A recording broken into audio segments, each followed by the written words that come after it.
तो चलिए आज की क्लास में इतिहास की क्लास को देखेंगे। ठीक, याद रखिएगा आज की क्लास में किसको देखेंगे, याद रखना इतिहास की क्लास को देखेंगे। इसमें भी आप लोग जानते हैं कि इतिहास में भी कितने टॉपिक होते हैं, तो आप लोग जानते हैं कि 3 टॉपिक होते हैं। कौन कौन होता है? पहला तो हो गया प्राचीन भारत का इतिहास। पहला क्या हो गया? प्राचीन भारत का इतिहास। दूसरा का नाम क्या है? मध्यकालीन। याद रखिएगा दूसरा का नाम क्या है? मध्यकालीन भारत का इतिहास। और तीसरा का नाम क्या है? तो याद रखना तीसरा के आधुनिक भारत का इतिहास। आधुनिक भारत की इतिहास नाम है। तो आज की क्लास में क्या करेंगे, पहले प्राचीन भारत के इतिहास को देखेंगे। ठीक है, आज की क्लास में किसको देखेंगे? तो याद रखना प्राचीन भारत के इतिहास को देखेंगे, फिर मध्यकालीन देखेंगे, फिर आधुनिक देखेंगे। तो चलिए शुरू करते हैं क्लास को। इससे पहले कि क्लास पर नए हैं तो क्लास को जरूर लाइक कीजिएगा और चैनल को जो भी अभी तक सब्सक्राइब नहीं किए बाबू सब्सक्राइब कर लीजिएगा। और हाँ, याद रखिएगा ये बाबू, याद रखना कोई भी कम्पिटिटिव एग्जाम की तैयारी करते हैं तो याद रखिएगा बेहद ही इंपॉर्टेंट साबित होगा ये क्लास। याद रखिएगा, ठीक है। किसी भी कम्पिटिटिव एग्जाम की आप लोग तैयारी करते हैं, चाहे एसएससी हो, रेलवे हो, चाहे ऑल स्टेट एग्जाम की तैयारी करते हैं, तो याद रखना इससे बाहर एक भी प्रश्न बाहर नहीं आएगा। ठीक है, तो चलिए शुरू करते हैं क्लास को। और याद रखिए एक बात आप लोग से अनुरोध करते हैं कि क्या कीजिएगा, कमेंट में फीडबैक जरूर दीजिएगा कि क्लास आप लोग कैसा लगा जो। ठीक है, अंत में। ठीक है, तो चलिए शुरू करते हैं। पहला है प्राचीन भारत के इतिहास को देखेंगे और उसमें भी फर्स्ट टॉपिक का नाम है सिंधु या हड़प्पा सभ्यता। सिंधु या हड़प्पा सभ्यता को देखेंगे। तो चलिए शुरू करते हैं। हड़प्पा सभ्यता का सर्वाधिक मान्यता प्राप्त काल क्या है? तो 2500 ईसा पूर्व से 1750 ईसा पूर्व। याद रखिएगा हड़प्पा सभ्यता का सर्वाधिक मान्यता प्राप्त काल कौन है? तो याद रखना 2500 ईसा पूर्व से 1750 ईसा पूर्व तक। आगे की बात किया जाए कि सिंधु घाटी की सभ्यता में घोड़े के अवशेष कहाँ से मिले हैं? तो याद रखना सुरकोटड़ा से सिंधु घाटी की सभ्यता में घोड़े के अवशेष मिले हैं। सिंधु घाटी स्थल कालीबंगन किस प्रदेश में है? तो याद रखना राजस्थान में स्थित है। चलिए आगे और बढ़ते हैं। आगे क्या है जो आगे बाबू की सिंधु घाटी स्थल कालीबंगा किस प्रदेश में? याद रखना राजस्थान में स्थित है। किस पदार्थ का उपयोग हड़प्पा काल की मुद्राओं के निर्माण में मुख्य रूप से किया जाता है? तो याद रखना शिलखड़ी का प्रयोग है जो कि मुख्य रूप से हड़प्पा काल में मुद्राओं के निर्माण के रूप में किया जाता है। हड़प्पा सभ्यता किस युग की थी? याद रखना कांस्य युग की थी। सिंधु घाटी सभ्यता के लोगों का मुख्य व्यवसाय क्या था? तो हमेशा रखिएगा व्यापार सिंधु घाटी लोगों का मुख्य व्यवसाय था। हड़प्पा सभ्यता के निवासी क्या थे? तो शहरी थे। हड़प्पा सभ्यता के निवासी कैसी थी? तो हमेशा याद रखिएगा शहरी थी। आगे बढ़ते हैं। आगे क्या है जो आगे है कि सिंधु सभ्यता के घर किससे बनाए जाते थे? तो हमेशा रखिएगा ईंटे से सिंधु सभ्यता के घर बनाए जाते थे। हड़प्पा वासी किस वस्तु के उत्पादन में सर्वप्रथम थे? तो हमेशा रखिएगा कपास के उत्पादन में क्या थे? सर्वप्रथम थे। हड़प्पा सभ्यता का सर्वप्रथम खोजकर्ता कौन था? तो रखना दयाराम साहनी ने हड़प्पा सभ्यता का खोज किया था सर्वप्रथम। कब किया था? तो रखना 1921 ईस्वी में। हमेशा याद रखिएगा कब किया था? 1921 ईस्वी में। अगर बात किया जाए सिंधु सभ्यता का पतन नगर कौन सा था? याद रखना लोथल सिंधु सभ्यता का पतन नगर या बंदरगाह था। याद रखिएगा पूछा जाए एग्जाम में कि सिंधु सभ्यता का बंदरगाह कौन सा था? तो हमेशा रखिएगा लोथल। ठीक है, बहुत इंपॉर्टेंट सवाल है, याद रखिएगा। ठीक है, आगे पैमानों की खोज ने यह सिद्ध कर दिया कि सिंधु घाटी सभ्यता के लोग माप और तौल से परिचित थे। यह खोज कहाँ पर हुई? याद रखना लोथल में हुई थी। आगे बढ़ते हैं। आगे क्या है जो मोहनजोदड़ो को किस अन्य नाम से भी जाना जाता है? याद रखना मृतकों के टीला के नाम से जाना जाता है। ये भी याद रखना बेहद इंपॉर्टेंट है। VVI याद रखिएगा। ठीक है, आगे के हड़प्पा सभ्यता का प्रचलित नाम क्या है? तो याद रखना सिंधु घाटी सभ्यता हड़प्पा सभ्यता का प्रचलित नाम है। कपास का उत्पादन सर्वप्रथम सिंधु क्षेत्र में हुआ जिसे ग्रीक या यूनानी के लोगों ने किस नाम से पुकारा? तो याद रखना सिंडन के नाम से पुकारा था। सिंधु घाटी सभ्यता जानी जाती है, याद रखना अपने नगर नियोजन के लिए जाने जाते हैं। आगे बढ़ते हैं। आगे क्या है जो आगे कि भारत में खोजा गया सबसे पहला या पुराना शहर कौन था? तो रखना हड़प्पा सबसे पहला और सबसे पुराना शहर था। भारत में चांदी की उपलब्धता के प्राचीनतम साक्ष्य मिलते हैं। हड़प्पा संस्कृति से भारत में चांदी की उपलब्धता के प्राचीनतम साक्ष्य मिलते हैं। हड़प्पा में एक उन्नत जल प्रबंधन प्रणाली का पता चलता है जो कहाँ स्थित है? धौलावीरा में स्थित है। याद रखिएगा कहाँ स्थित है? धौलावीरा में स्थित है। और बात किया जाए हड़प्पा सभ्यता की खोज किस वर्ष हुई थी? तो याद रखना 1921 में हड़प्पा सभ्यता का खोज हुई थी। और बात किया जाए हड़प्पा सभ्यता की खोज किसने किया था? तो याद रखना दयाराम साहनी ने। याद रखिएगा, दयाराम साहनी ने हड़प्पा शब्द का क्या किया था, खोज किया था। ठीक है, चलिए आगे की ओर बढ़ते हैं। आगे क्या है जो आगे है कि हड़प्पा के मिट्टी के बर्तनों पर सामान्यतः किस रंग का उपयोग हुआ था, तो याद रखना लाल रंग का उपयोग हुआ था। बेहद इंपॉर्टेंट है, याद रखिएगा, ये भी एग्जाम में बहुत बार सवाल आता है। ठीक है, सिंधु घाटी सभ्यता की विकसित अवस्था में किस स्थल से घरों में कुओं के अवशेष मिले हैं, तो याद रखना मोहनजोदड़ो से। याद रखिएगा, कहाँ से, मोहनजोदड़ो से मिले हैं। सिंधु घाटी सभ्यता की खोज निकालने में जिन दो भारतीयों का नाम जुड़ा है वे कौन है, तो याद रखना दयाराम साहनी और राखालदास बनर्जी। दयाराम साहनी ने किसका खोज किया था, तो याद रखना हड़प्पा का खोज किया था। हड़प्पा का खोज किया था, याद रखिएगा, कब किया था, तो याद रखना 1921 ईस्वी में किया था। और राखालदास बनर्जी किसका खोज किया था, तो याद रखना मोहनजोदड़ो का। हमेशा याद रखिएगा, मोहनजोदड़ो का खोज किया था। कब किया था, तो याद रखना 1922 ईस्वी में। याद रखिएगा, 1922 ईस्वी में किया था। बेहद इंपॉर्टेंट है। ठीक है, चलिए आगे बढ़ते हैं बाबू। आगे क्या है जो रंगपुर, जहां हड़प्पा की समकालीन सभ्यता थी, वह रखना सौराष्ट्र में स्थित है। कहाँ स्थित है, तो हमेशा रखिएगा सौराष्ट्र में स्थित है। हड़प्पा एवं मोहनजोदड़ो की पुरातात्विक खुदाई के प्रभारी कौन थे, तो रखना सर जॉन मार्शल हड़प्पा एवं मोहनजोदड़ो की पुरातात्विक खुदाई के प्रभारी थे। आगे बढ़ते हैं। किसी पशु की आकृति जो मुहर पर मिली है, जिससे अज्ञात होता है कि सिंधु घाटी एवं मेसोपोटामिया की सभ्यता के मध्य व्यापारिक संबंध थे, याद रखना बैल का। याद रखिएगा, बैल का। ठीक है, आगे बढ़ते हैं कि हड़प्पा के लोगों की सामाजिक पद्धति कैसी थी, रखना उचित सामंतवादी। याद रखिए, कैसी थी, रखना उचित सामंतवादी थी। आगे बढ़ते हैं। हड़प्पा के सभ्यता के अंतर्गत हल से जोते गए खेत का साच कहाँ से मिला है, रखना कालीबंगा से मिला है। कालीबंगा कहाँ स्थित है, तो हमेशा याद रखिएगा राजस्थान में स्थित है। हमेशा याद रखिएगा, कालीबंगा कहाँ स्थित है, तो याद रखिएगा राजस्थान में स्थित है। आगे बढ़ते हैं। सिंध सभ्यता की ईंटों का अलंकरण किस स्थान से मिला है, तो रखना कालीबंगा से मिला है। मोहनजोदड़ो कहाँ स्थित है, तो याद रखना सिंध में स्थित है। याद रखना पाकिस्तान के सिंध में स्थित है। ठीक है, आगे बढ़ते हैं। सिंधु सभ्यता में बृहद स्नानागार पाया जाता है, तो मोहनजोदड़ो में पाया जाता है। हड़प्पा कालीन स्थलों में अभी तक किस धातु की प्राप्ति नहीं हुई है, तो लोहा की प्राप्ति नहीं हुई है। किस वस्तु के अवशेष सिंधु घाटी सभ्यता से प्राप्त नहीं हुए, तो गाय का अवशेष है जो सिंधु घाटी सभ्यता से प्राप्त नहीं हुए। स्वातोत्तर भारत में सबसे अधिक संख्या में हड़प्पा युगीन स्थलों की खोज किस प्रांत में हुई थी, तो गुजरात प्रांत में हुई थी। किस हड़प्पा कालीन स्थल से नृत्य मुद्रा वाली कांस्य मूर्ति प्राप्त हुई, तो मोहनजोदड़ो से नृत्य करती हुई मुद्रा वाली कांस्य मूर्ति क्या हुई थी, प्राप्त हुई थी। ठीक है, हड़प्पा किस धातु से परिचित नहीं थी, तो लोहा से परिचित नहीं थे। याद रखना, हड़प्पा किस धातु से परिचित नहीं थी, तो लोहा से परिचित नहीं थे। ठीक है, किस हड़प्पा कालीन स्थल से युगल सावधान का साक्ष्य मिला है, तो लोथल से युगल सावधान का साक्ष्य मिला है। मानव समाज विलक्षण है क्योंकि वह मुख्यतः आश्रित होता है, तो संस्कृति पर आश्रित होता है। सिंधु सभ्यता संबंधित है, तो आधे ऐतिहासिक युग से संबंधित है। किस युग से, आधे ऐतिहासिक युग से संबंधित है। ठीक है, एक और बढ़ते हैं। आगे क्या है जो आगे की सिंधु घाटी की सभ्यता गैर आर्य थी क्योंकि वह थी कैसी, नगरीय सभ्यता थी। सिंधु घाटी सभ्यता को आर्यों से पूर्व की रखे जाने का महत्वपूर्ण कारक क्या था, मृद भांडा था। याद रखना, क्या था, मृद भांडा था। सिंधु घाटी संस्कृत वैदिक सभ्यता से भिन्न थी क्योंकि इसके पास विकसित शहरी जीवन की सुविधाएं थी। ठीक है, चलिए आगे की ओर बढ़ते हैं। आगे क्या है जो आगे है कि हड़प्पा संस्कृति की जानकारी का मुख्य स्रोत क्या है, तो पुरातात्विक खुदाई के चलते ही हड़प्पा संस्कृति की जानकारी का मुख्य स्रोत प्राप्त हुआ।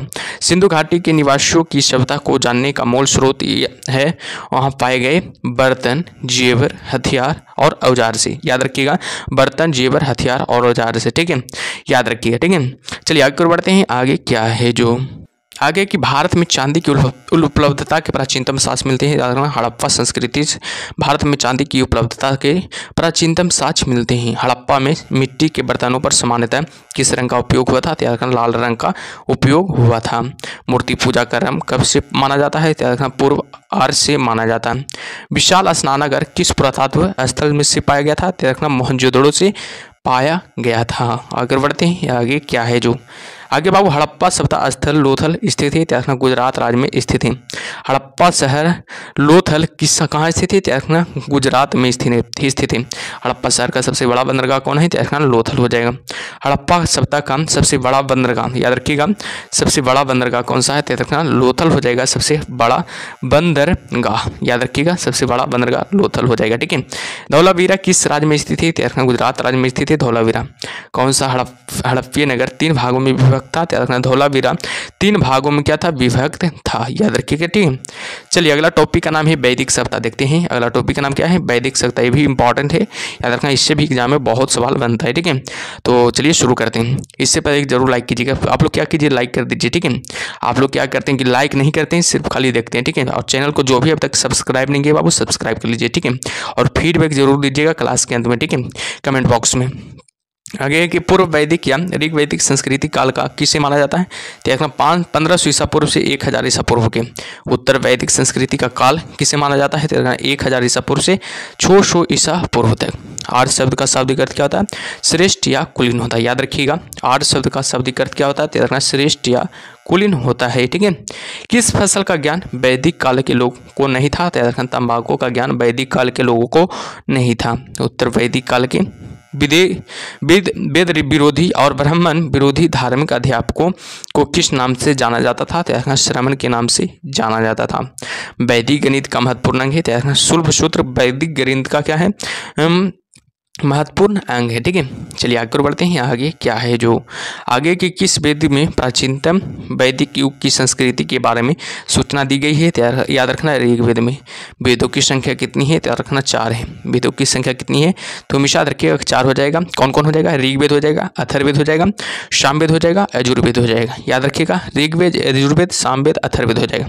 ठीक है, 4 है। सबसे प्राचीन वेद किसे माना जाता है, तो हमेशा याद रखिएगा ऋग्वेद को सबसे प्राचीन वेद माना जाता है। सबसे नया वेद किसे माना जाता है, याद रखना अथर्ववेद को। आप ठीक है, याद रखना है अथर्ववेद को सबसे प्राचीन वेद माना जाता है। ठीक है, सबसे न्यू वेद माना जाता है, याद रखिएगा। ठीक है, चलिए आगे बढ़ते हैं। आगे क्या है, जो आगे है कि भारत के राजची में प्रयुक्त होने वाले शब्द सत्यमेव जयते किस उपनिषद से लिए गए, तो मुंडक उपनिषद से लिए गए। बेहद इंपॉर्टेंट है, एग्जाम में बहुत बार आ चुका है सवाल। ठीक है, ऋग्वैदिक कार्यों का मुख्य व्यवसाय क्या था, तो देखना पशुपालन ऋग्वैदिक कार्यों का मुख्य व्यवसाय था। भारतीय संगीत का आदि ग्रंथ कहा जाता है, याद रखना सामवेद को भारतीय संगीत का आदि ग्रंथ कहा जाता है। आगे बढ़ते हैं। आगे क्या है, जो आगे है प्रमुख दर्शन और उनके क्या है प्रवर्तक है। प्रमुख दर्शन और उनके प्रवर्तक का नाम दिया हुआ, इधर दर्शन का नाम दिया हुआ, इधर प्रवर्तक का नाम दिया है। सांख्य दर्शन का प्रवर्तक कौन है, कपिल हो जाएगा, सांख्य दर्शन का प्रवर्तक हो जाएगा।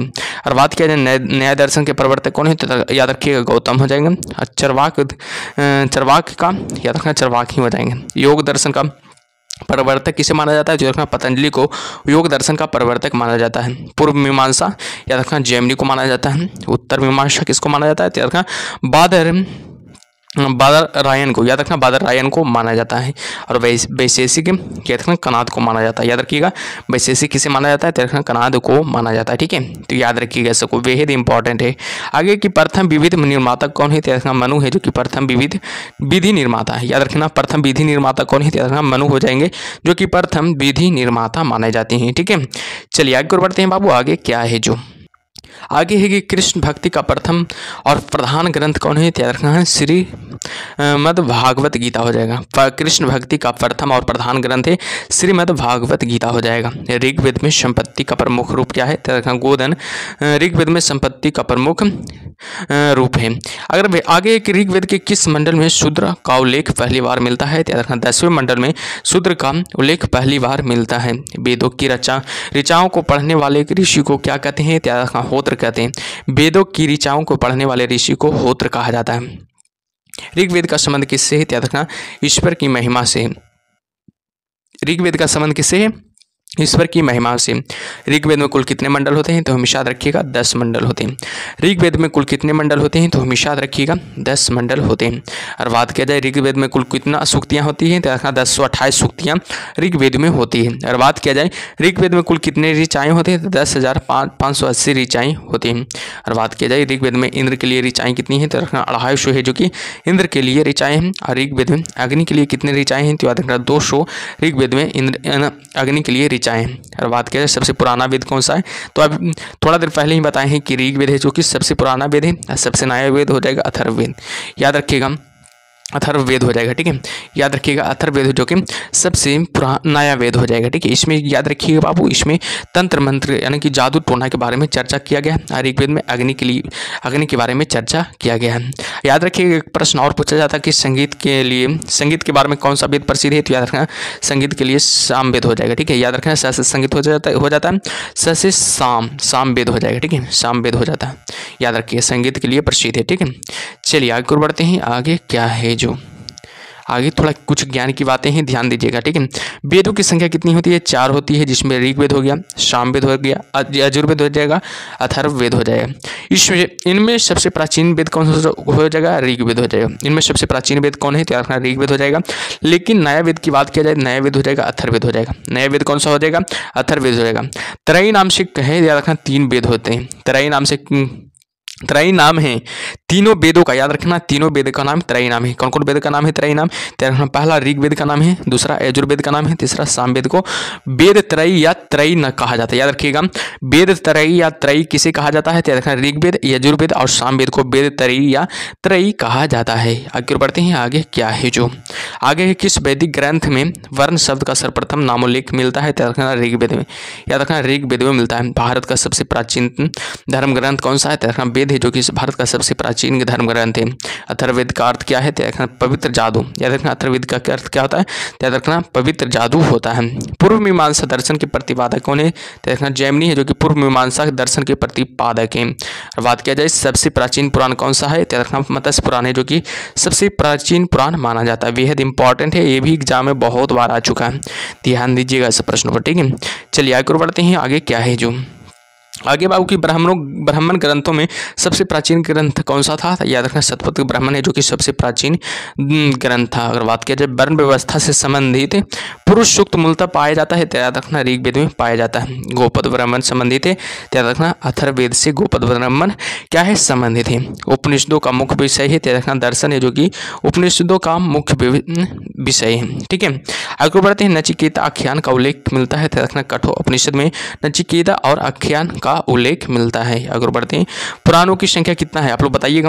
पुराणों की संख्या कितना है, तो आप लोग जानते हैं कि पुराणों की संख्या 18 है बाबू। आप लोग जानते हैं कि पुराणों की संख्या कितना है, तो याद रखना 18 है। ठीक है, 18 है, याद रखिएगा। ठीक है, अगर बात और वेदों की संख्या कितना है, तो अभी बताएं आप लोग को 4 है। ठीक है, वेदों की संख्या 4 है या पुराणों की संख्या 18 हो जाएगा। ठीक है, तो याद रखिएगा। ठीक है, आगे है कि वैदिक धर्म का मुख्य लक्षण किसकी उपासना से था, तो प्रकृति की उपासना से था। किस देवता के लिए, ऋग्वेद में पुरंदर शब्द का प्रयोग हुआ, तो याद रखना इंद्र देवता के लिए ऋग्वेद में पुरंदर शब्द का प्रयोग हुआ था। और बात किया जाए शुल्भ सूत्र किस विषय से संबंधित पुस्तक है, तो याद रखना जयमिति से संबंधित पुस्तक है। अस्तोमा सदगमय कहाँ से लिया गया है, तो ऋग्वेद से लिया गया है। अस्तोमा सदगमय कहाँ से लिया गया है, तो हमेशा रखिएगा ऋग्वेद से लिया गया है।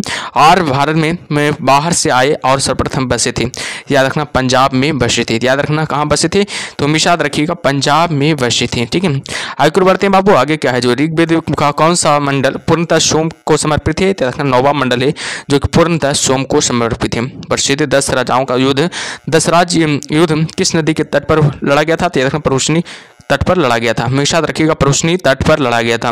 धर्मशास्त्रों में राजस्व की दर क्या है, तो 1/6 है। ठीक है, आगे बढ़ते हैं। आगे क्या है, जो आगे है कि 1800 ईसा पूर्व से 1600 ईसा पूर्व का काल किस युग से जुड़ा है, तो ब्राह्मण युग से जुड़ा है। हमेशा याद रखिएगा किस युग से जुड़ा है, तो हमेशा याद रखिएगा ब्राह्मण युग से जुड़ा है। आरंभिक वैदिक साहित्य में सर्वाधिक वर्णित नदी है, तो सिंधु नदी आरंभिक वैदिक साहित्य में सर्वाधिक वर्णित नदी मानी जाती है। बेहद ही इंपॉर्टेंट है, एग्जाम में बहुत बार सवाल बनता है। ठीक है, चलिए आगे बढ़ते हैं बाबू। आगे क्या है, जो आगे के उपनिषद काल के राजा अश्वपति कहाँ के शासक थे, तो हमेशा रखना कैकेयी के शासक थे। उपनिषद काल के राजा अश्वपति कहाँ के शासक थे, तो हमेशा रखना कैकेयी के शासक थे। अध्यात्म ज्ञान के विषय में नचिकेता और यम का संबंध किस उपनिषद में प्राप्त होता है, तो याद रखना कठोपनिषद में प्राप्त होता है। वैदिक नदी कुंभा का स्थान कहाँ निर्धारित होना चाहिए, तो याद रखना अफगानिस्तान में निर्धारित होना चाहिए। कपिल मुनि द्वारा प्रतिपादित दार्शनिक प्रणाली है, तो याद रखना सांख्य दर्शन दर्शन प्रणाली है, याद रखिएगा। ठीक है, चलिए आगे बढ़ते हैं। आगे क्या है जो आगे देखिएगा, भारत के किस स्थल की खुदाई से लौह धातु के प्रचलन के प्राचीनतम प्रमाण मिले हैं? अंतरंजी खेड़ा, याद रखना अतरंजी खेड़ा हो जाएगा। ठीक है, हमेशा याद रखिएगा अतरंजी खेड़ा हो जाएगा। किस काल में अछूत की अवधारणा स्पष्ट रूप से उदय हुई है? देखना धर्मशास्त्र के काल में, याद रखना हमेशा धर्मशास्त्र के काल में। गायत्री मंत्र यानी कि देवी सावित्री को संबोधित किस पुस्तक में मिलता है? देखना ऋग्वेद में मिलता है। न्याय दर्शन को प्रचारित किया था? देखना गौतम ने किया था। न्याय दर्शन को प्रचारित किसने किया था? देखना गौतम ने किया था। प्राचीन भारत में निष्क से जाने जाते थे? देखना स्वर्ण आभूषण है जो निष्क से जाने जाते थे। प्राचीन भारत में निष्क से जाने जाते थे कौन? देखना स्वर्ण आभूषण है जो कि निष्क से जाने जाते थे। योग दर्शन के प्रतिपादक कौन है? पतंजलि योग दर्शन के प्रतिपादक माने जाते हैं। और बात क्या जी उपनिषद पुस्तकें हैं? दर्शन पर है। उपनिषद पुस्तकें हैं दर्शन पर है। पूर्व वैदिक आर्यों का धर्म प्रमुखता था प्रकृति पूजा और यज्ञ, याद प्रकृति पूजा और यज्ञ हो जाएगा। चरक संहिता नामक पुस्तक किस विषय से संबंधित थी? चिकित्सा से संबंधित, याद रखिएगा। चरक संहिता नामक पुस्तक किस विषय से संबंधित थी? चिकित्सा से संबंधित है। यज्ञ संबंधी विविध विधानों का पता चलता है यजुर्वेद से। यज्ञ संबंधी विधि विधानों का पता चलता है। बेहद इंपॉर्टेंट एग्जाम में बहुत बार सवाल आ चुका है, ध्यान दीजिएगा सब सवालों पर। ठीक है, आगे बाबू की वैदिक युगीन सभा क्या थी? मंत्री परिषद थी। वैदिक युगीन सभा क्या थी? मंत्री परिषद है। और बात किया जाए वैदिक युग में प्रचलित लोकप्रिय शासन प्रणाली थी गणतंत्र लोकप्रिय शासन प्रणाली थी। सबसे प्राचीन वेद कौन सा है? ऋग्वेद जो कि सबसे प्राचीन वेद मानी जाती है। कौन भारतीय दर्शन की आरंभिक विचारधारा थे? सांख्य जो कि भारतीय दर्शन की आरंभिक विचारधारा है। और बात किया जाए सांख्य योग न्याय वैशेषिक मीमांसा एवं वेदांत इन छह भिन्न भारतीय दर्शनों की स्पष्ट रूप से अभिव्यक्ति हुई है। तथा वैदिक युग में अभिव्यक्ति हुई है। आगे बढ़ते हैं बाबू, आगे क्या है जो आगे है कि वह दस्तकारी कौन सी है जो आर्यों द्वारा व्यवहार में नहीं लाई गई थी? वह दस्तकारी कौन सी थी जो आर्यों द्वारा व्यवहार में नहीं लाई गई थी? याद रखना लोहार या लोहारगिरी, याद रखिएगा लोहार या लोहारगिरी हो जाएगा। ठीक है, प्राचीनतम व्याकरण अष्टाध्यायी के रचनाकार कौन है?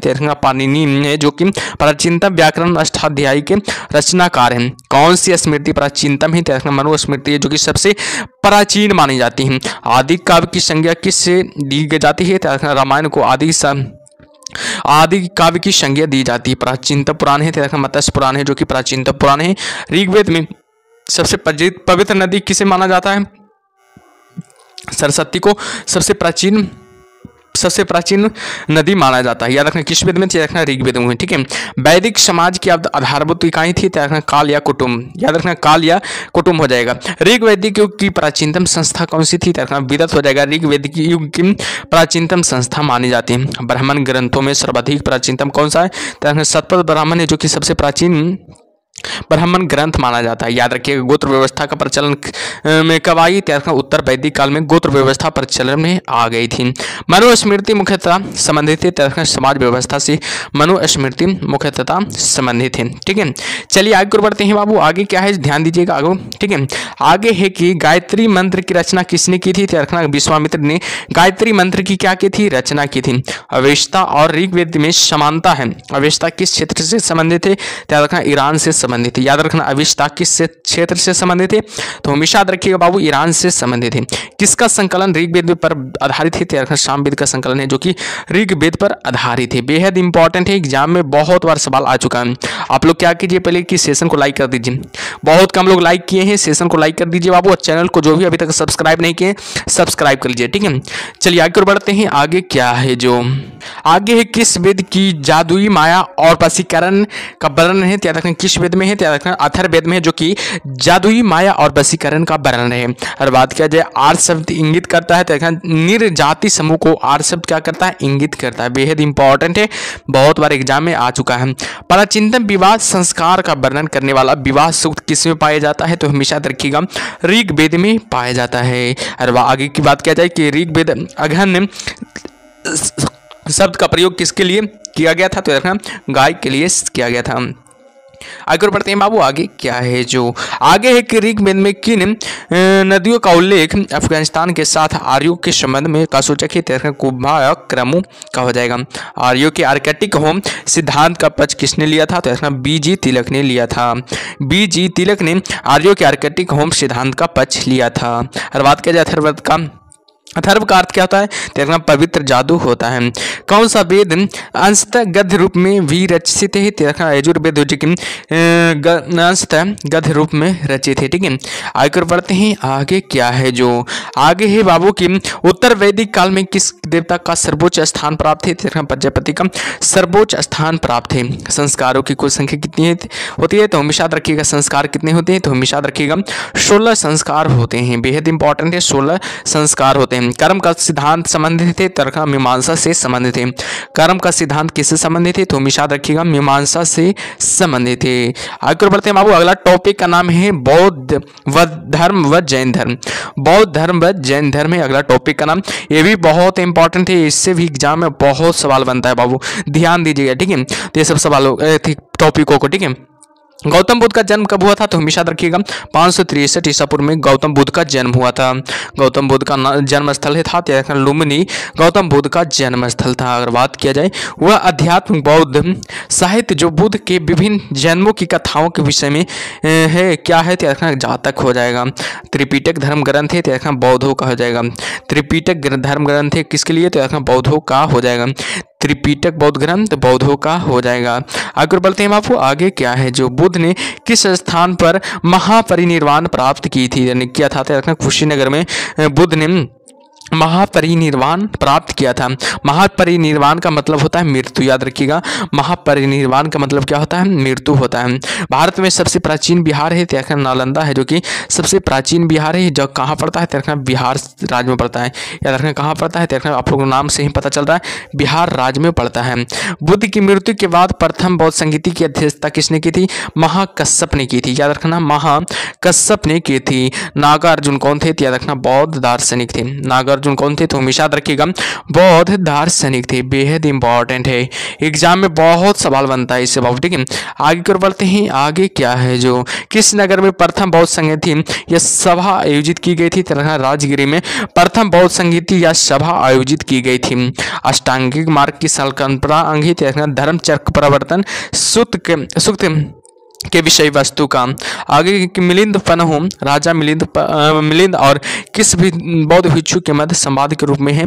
नागसेन के बीच संवाद के रूप में है। महायान बौद्ध धर्म बुद्धिस्ट अवलोकितेश्वर को और किस अन्य नाम से जाना जाता है? पदपानी के नाम से जाना जाता है। आगे बढ़ते हैं। आगे क्या है जो बौद्ध धर्म तथा जैन धर्म दोनों की ही विश्वास करते हैं तथा कर्म तथा पुनर्जन्म के सिद्धांत सही है। याद रखना बौद्ध धर्म तथा जैन धर्म दोनों ही विश्वास करते हैं कि कर्म तथा पुनर्जन्म के सिद्धांत सही है।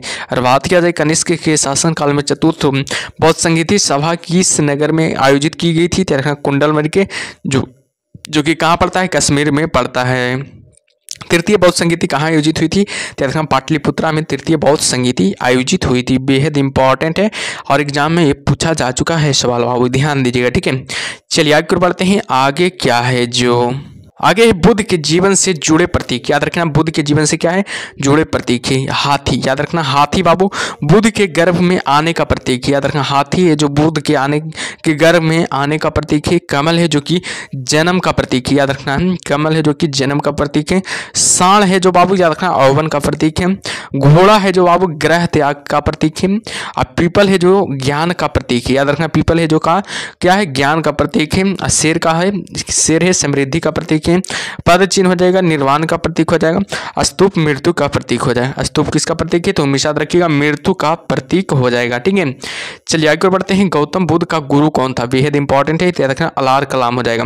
गौतम बुद्ध का गुरु कौन था? याद रखना अलार कलाम हो जाएगा जो कि गौतम बुद्ध का गुरु था। और बात किया जाए बुद्ध में वैराग्य भावना किन 4 दृश्यों के कारण बलवित हुई है? तो रखना बूढ़ा, रोगी, लाश और सन्यासी के बीच। बूढ़ा, रोगी, लाश और सन्यासी के बीच। बुद्ध ने सर्वाधिक उपदेश कहाँ दिए थे? तो रखना श्रावस्ती में दिए थे। बुद्ध ने सबसे ज्यादा उपदेश कहाँ दिए थे? तो रखना श्रावस्ती में दिए थे। बौद्ध शिक्षा का केंद्र था, रखना विक्रमशिला। बौद्ध शिक्षा का केंद्र था, तो रखना विक्रमशिला, जो कि बौद्ध शिक्षा का केंद्र था। भारत में सबसे बड़ा बौद्ध स्तूप कहाँ स्थित है? तो रखना सांची में स्थित है। भारत में सबसे बड़ा बौद्ध स्तूप कहाँ स्थित है? तो हमेशा याद रखिएगा सांची में स्थित है। ठीक है, चलिए आगे बढ़ते हैं। आगे क्या है? जो आगे है बाबू कि किस शासक ने बौद्ध के लिए विख्यात विक्रमशिला विश्वविद्यालय की स्थापना की थी? तो धर्मपाल ने की थी। और बात करें किसके द्वारा तृतीय बौद्ध संगीति को संरक्षण प्रदान किया गया था? तो अशोक के द्वारा तृतीय बौद्ध संगीति के संरक्षण का प्रदान किया गया था। बौद्ध ग्रंथ पिटकों की रचना किस भाषा में की गई थी? याद रखना पाली में की गई थी। याद रखिएगा पाली में की गई थी। कश्मीर में कनिष्क के शासनकाल में जो बौद्ध संगीति आयोजित हुई थी उसकी अध्यक्षता किसने की थी? याद रखना वसुमित्र ने की थी। हमेशा याद रखिएगा वसुमित्र ने की थी। बेहद इंपॉर्टेंट है, ध्यान दीजिए इस प्रश्न पर। मठ, मंदिर, स्तूप किस धर्म से संबंधित है? याद रखना बौद्ध धर्म से संबंधित है। मठ, मंदिर और स्तूप किस धर्म से संबंधित है? तो हमेशा याद रखिएगा बौद्ध धर्म से संबंधित है। बौद्ध धर्म एवं जैन धर्म दोनों के उपदेश किसके शासनकाल में दिए गए थे? तो बिंबिसार के शासनकाल में दिए गए थे। गौतम बुद्ध ने अपना प्रथम उपदेश कहाँ दिया था? तो सारनाथ में दिया था। गौतम बुद्ध ने अपना प्रथम उपदेश कहाँ दिया था? तो सारनाथ में दिया था। बौद्ध धर्म ग्रहण करने वाली पहली महिला कौन थी? महाप्रजापति गौतमी थी। याद रखना बौद्ध धर्म ग्रहण करने वाली पहली महिला कौन थी? महाप्रजापति गौतमी थी। बोध गया स्थित है, याद रखना बिहार में स्थित है। बेहद इंपॉर्टेंट है। बोध गया कहाँ स्थित है? कहाँ स्थित है? बिहार में स्थित है। जातक किसका ग्रंथ है? याद रखना बौद्धों का है। जातक किसका ग्रंथ है? याद रखना बौद्धों का हो जाएगा। सिद्धार्थ को ज्ञान का प्राप्ति कहाँ हुई थी? याद रखना बोध गया में हुई थी। सिद्धार्थ को ज्ञान का प्राप्ति कहाँ हुई थी? याद रखना बोध गया में हुई थी। सारनाथ में बुद्ध का प्रथम प्रवचन कहलाता है? तो धर्म चक्र प्रवर्तन। सारनाथ में बुद्ध का प्रथम प्रवचन कहलाता है? तो धर्म चक्र प्रवर्तन कहलाता है। बौद्ध धर्म ने अब समाज के किन वर्गों पर महत्वपूर्ण प्रभाव डाला है? तो महिला और शूद्र पर सर्वाधिक प्रभाव डाला है। बुद्ध के गृह त्याग का प्रतीक है? तो घोड़ा है, जो कि बुद्ध के गृह त्याग का प्रतीक है।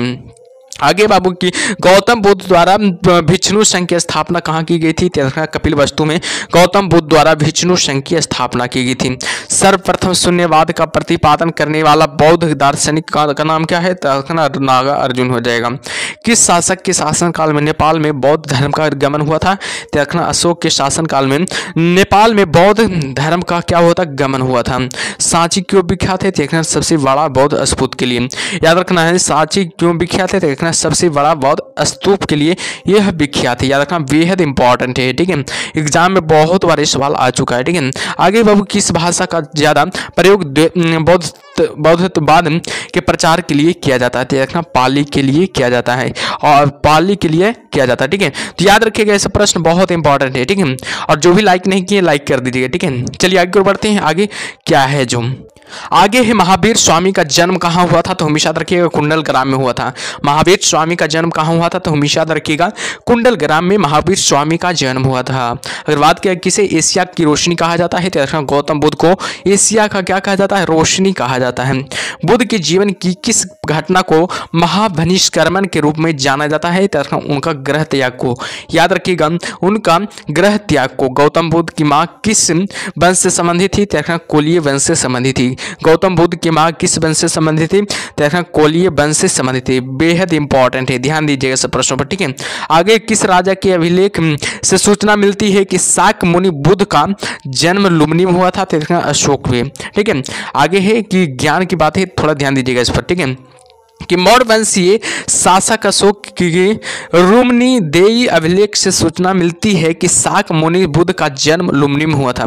शाक्य मुनि बुद्ध का जन्म कहाँ हुआ था? तो लुम्बिनी में हुआ था। इस अभिलेख में लुम्बिनी को बुद्ध का जन्म स्थल होने के कारण इसे कर छूट प्रदान करने की घोषणा का भी उल्लेख है। याद रखिएगा। ठीक है, आगे की महात्मा बुद्ध ने अपना पहला धर्मचक्र परिवर्तन किस स्थान पर दिया था? तो याद रखना सारनाथ में दिया था। बेहद इंपॉर्टेंट है, याद रखना VVI प्रश्न है। ठीक है, जिसको VVI बोलते हैं उस पर ध्यान दीजिएगा उस प्रश्नों पर। ठीक है, क्योंकि ये सब सवाल पूछा गया है, देख सकते हैं आप लोग। ठीक है, खुद ही। आगे बाबू की गौतम बुद्ध ने ज्ञान प्राप्ति के बाद सबसे पहला सारनाथ वाराणसी के निकट 5 ब्राह्मण सन्यासियों के को पहला उपदेश दिया। इस प्रथम उपदेश को धर्म चक्र प्रवर्तन कहा जाता है। बुद्ध ने सर्वाधिक उपदेश दिए थे, तेरह श्रावस्ती में दिए थे। बुद्ध ने सर्वाधिक उपदेश कहाँ दिए थे? तो हमेशा रखिएगा, श्रावस्ती में दिए थे। महावीर का जन्म किस क्षत्रिय गोत्र में हुआ था? तेरह जांत्रिक क्षत्रिय गोत्र में हुआ था। महावीर की माता का कौन थी? तेरह त्रिशला महावीर की माता का नाम थी। अगर बात किया जाए महावीर का मूल नाम क्या था? तो वर्धमान है जो कि महावीर का मूल नाम हो जाएगा। महावीर की मृत्यु कहाँ हुई थी? तो बताइएगा आप लोग कमेंट बॉक्स में कि महावीर की मृत्यु कहाँ हुई थी। तो हमेशा याद रखिएगा पावापुरी में हुई थी, जो कि कहाँ पड़ता है? तो रखना है बिहार के नालंदा जिला में, आपको याद रखना है बिहार के नालंदा जिला में। याद रखिएगा पावापुरी कहाँ पड़ता है? तो बिहार के नालंदा में पड़ता है। ठीक है। जैनियों के पहले तीर्थकर कौन थे? ऋषिदेव जैनियों के प्रथम तीर्थकर थे। याद रखिएगा। जैन परंपरा के अनुसार जैन धर्म के कुल कितने तीर्थकर थे हुए? 24 तीर्थकर हुए थे। जैन परंपरा के अनुसार महावीर कौन से तीर्थकर थे? तो हमेशा याद रखना 24वें तीर्थकर थे। याद रखना जैन परंपरा के अनुसार महावीर कौन से तीर्थकर थे? तो रखना 24वें तीर्थकर थे। जैन दर्शन के अनुसार सृष्टि की रचना एवं पालन पोषण सार्वभौमिक सत्य से हुआ है। याद रखना जैन धर्म के अनुसार दर्शन के अनुसार सृष्टि की रचना एवं पालन पोषण सार्वभौमिक सत्य से हुआ है। ठीक है। याद रखिएगा, ये सब बहुत इंपॉर्टेंट है, एग्जाम में ये सब सवाल बनता है। ठीक है। आगे की जैन समुदाय में प्रथम विभाजन के श्वेतांबर संप्रदाय के संस्थापक थे। स्थूलभद्र हो जाएगा। जैन तीर्थक पार्श्वनाथ द्वारा प्रतिपादित 4 महाव्रतों में महावीर स्वामी ने 5वें महाव्रत के रूप में क्या जोड़ा? ब्रह्मचर्य को जोड़ा था। और बात किया जाए भगवान महावीर का प्रथम शिष्य कौन था? जमाली था, जो कि भगवान महावीर का प्रथम शिष्य था। बेहद इंपॉर्टेंट है। ठीक है। आगे बाबू त्रिरत्न सिद्धांत, सम्यक धारणा, सम्यक चरित्र, सम्यक ज्ञान, जिस धर्म की महिमा है वह है जैन धर्म। बाबू याद रखना वह क्या है? तो जैन धर्म हो जाएगा। दिलवाड़ा के जैन मंदिरों का निर्माण किसने करवाया था? बेहद इंपॉर्टेंट है। दिलवाड़ा के जैन मंदिरों का निर्माण किसने करवाया था? तो चालुक्यों और सोलंकियों ने। याद रखिएगा, चालुक्य और सोलंकियों ने करवाया था। बेहद इंपॉर्टेंट, एग्जाम में बहुत बार सवाल पूछा जा चुका है, तो ध्यान दीजिएगा सब सवालों पर। ठीक है। शैववाद सिद्धांत है तो जैन धर्म का। शैववाद सिद्धांत किसका है? तो जैन धर्म का हो जाएगा। ठीक है। हमेशा याद रखिएगा। ठीक है। चलिए आगे बढ़ते हैं बाबू। आगे क्या है जी? आगे देखिएगा। ठीक है। आगे बाबू की कौन सबसे पूर्वकालिक जैन ग्रंथ कहलाता है? तो बताइएगा कौन सबसे पूर्वकालिक जैन ग्रंथ कहलाता है? तो 14 पूर्व हो जाएगा। जैन साहित्य को कहा जाता है? तो आगम कहा जाता है। जैन साहित्य को क्या कहा जाता है? हमेशा याद रखिएगा, आगम कहा जाता है जैन साहित्य को। जैन ग्रंथ कल्पसूत्र के रचयिता भद्रबाहु है। जैन ग्रंथ कल्पसूत्र के रचयिता कौन है? तो भद्रबाहु हो जाएगा। अनेकतावाद किसका क्रोड़ सिद्धांत एवं दर्शन है? तो जैन मत का। याद रखना जैन मत का हो जाएगा। महाधार्मिक घटना महामस्तक का अभिषेक किससे संबंधित है? तो और किसके लिए की जाती है? तो बाहुबली के लिए की जाती है। याद रखिएगा। ठीक है। चलिए आगे बढ़ते बाबू। आगे क्या है? जो प्रथम जैन महासभा का आयोजन कहाँ हुआ था? याद रखना पाटलिपुत्र में हुआ था। द्वितीय जैन महासभा का आयोजन कहाँ हुआ था? देखना बल्लभी में हुआ था। जैन साहित्य का संकलन किस भाषा व लिपि में है? तो प्राकृति व अर्धमागधी में है। याद रखना प्राकृति व अर्धमागधी में हो जाएगा। कौन बुद्ध के जीवन काल में ही संघ प्रमुख होना चाहता था? तो देवदत्त। याद रखना देवदत्त है जो बुद्ध के जीवन काल में ही संघ प्रमुख होना चाहता था। हेलियोडोरस का बेस नगर अभिलेख संदर्भित है? केवल वासुदेव से। याद रखना केवल वासुदेव से संदर्भित है। आगे बढ़ते हैं। आगे क्या है? जो आगे बाबू की आजीविक संप्रदाय के संस्थापक कौन थे? मखली गोसाल है जो कि आजीविक संप्रदाय के संस्थापक थे। और बात करें भागवत संप्रदाय के विकास में किसको योगदान अत्यधिक था? हिंद यूनानी का योगदान सबसे अधिक था। वासुदेव कृष्ण की पूजा सर्वप्रथम किसने प्रारंभ की? सातवतों ने की थी। याद रखना सातवतों ने की थी। प्राचीनतम विश्वविद्यालय कौन सा था? तो नालंदा है जो कि प्राचीनतम विश्वविद्यालय था। ठीक है। अगला टॉपिक का नाम है महाजनपद काल। बेहद इंपॉर्टेंट है। अगला टॉपिक का क्या नाम है? महाजनपद काल। याद रखना 1 से लेकर 3 टॉपिक तक कवर कर लिया गया। 1 से लेकर 3 टॉपिक तक कवर कर लिया गया। ठीक है। चौथा टॉपिक का नाम है महाजनपद काल, तो ध्यान दीजिएगा। पाली ग्रंथों में गांव की मुखिया को क्या कहा गया है? तो भोजक या ग्राम भोजक कहा गया है। उज्जैन का प्राचीन नाम था तो अवंतिका। याद रखना उज्जैन का प्राचीनतम नाम क्या था? तो हमेशा याद रखिएगा अवंतिका उज्जैन का प्राचीनतम नाम था। अगर बात किया जाए नंद वंश का संस्थापक कौन था? तो रखना महापद्यनंद। याद रखना महापद्यनंद है जो कि नंद वंश का संस्थापक माने जाते हैं। याद रखिएगा। ठीक है। आगे बढ़ते हैं बाबू। आगे क्या है? जो आगे है कि प्राचीन भारत में पहला विदेशी आक्रमण किनके द्वारा किया गया था? याद रखना ईरानियों के द्वारा किया गया था। सिकंदर ने भारत पर कब आक्रमण किया था? तो देखना 326 ईसा पूर्व में सिकंदर ने भारत पर आक्रमण किया था। हर्यक वंश के किस शासक ने कुनिक कहा जाता था? देखना अजातशत्रु को। हर्यक वंश के किस शासक को कुनिक कहा जाता था? तो देखना अजातशत्रु को कुनिक कहा जाता था, याद रखिएगा, ठीक है। किस शासक ने गंगा में एवं सोन नदियों के संगम पर पाटलिपुत्र नामक नगर की स्थापना की थी? याद रखना उदयनी ने की थी, ठीक है, उदयनी ने की थी। बेहद इंपॉर्टेंट है, ठीक है, ध्यान दीजिएगा सब सवालों पर। 323 ईसा पूर्व में सिकंदर महान की मृत्यु हुई थी बेबीलोन में। बेबीलोन में 323 ईस्वी में सिकंदर महान की मृत्यु हो गई थी। सिकंदर महान एवं पोरस पुरु की सेनाओं ने किस नदी के आमने सामने वाले तटों पर पड़ाव डाला हुआ था? तो रखना झेलम की, याद रखना झेलम को हो जाएगा। किस प्रकार का मृद भांडा भारत में द्वितीय नगरीकरण या शहरीकरण को प्रारंभ का प्रतीक माना गया है? तो रखना उत्तरी काले पालिशकृति बर्तन को, याद रखना उत्तरी काले पालिशकृति बर्तन को, ठीक है।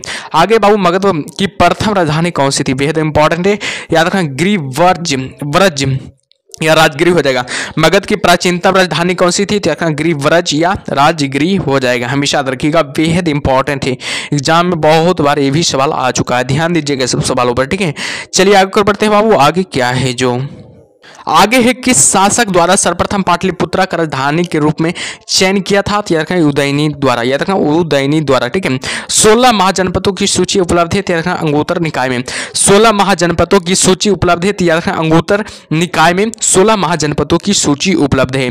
आगे बढ़ते हैं, आगे है कि मगध का कौन सा राजा सिकंदर महान का समकालीन था? तो घनंदे जो कि सिकंदर महान का समकालीन था।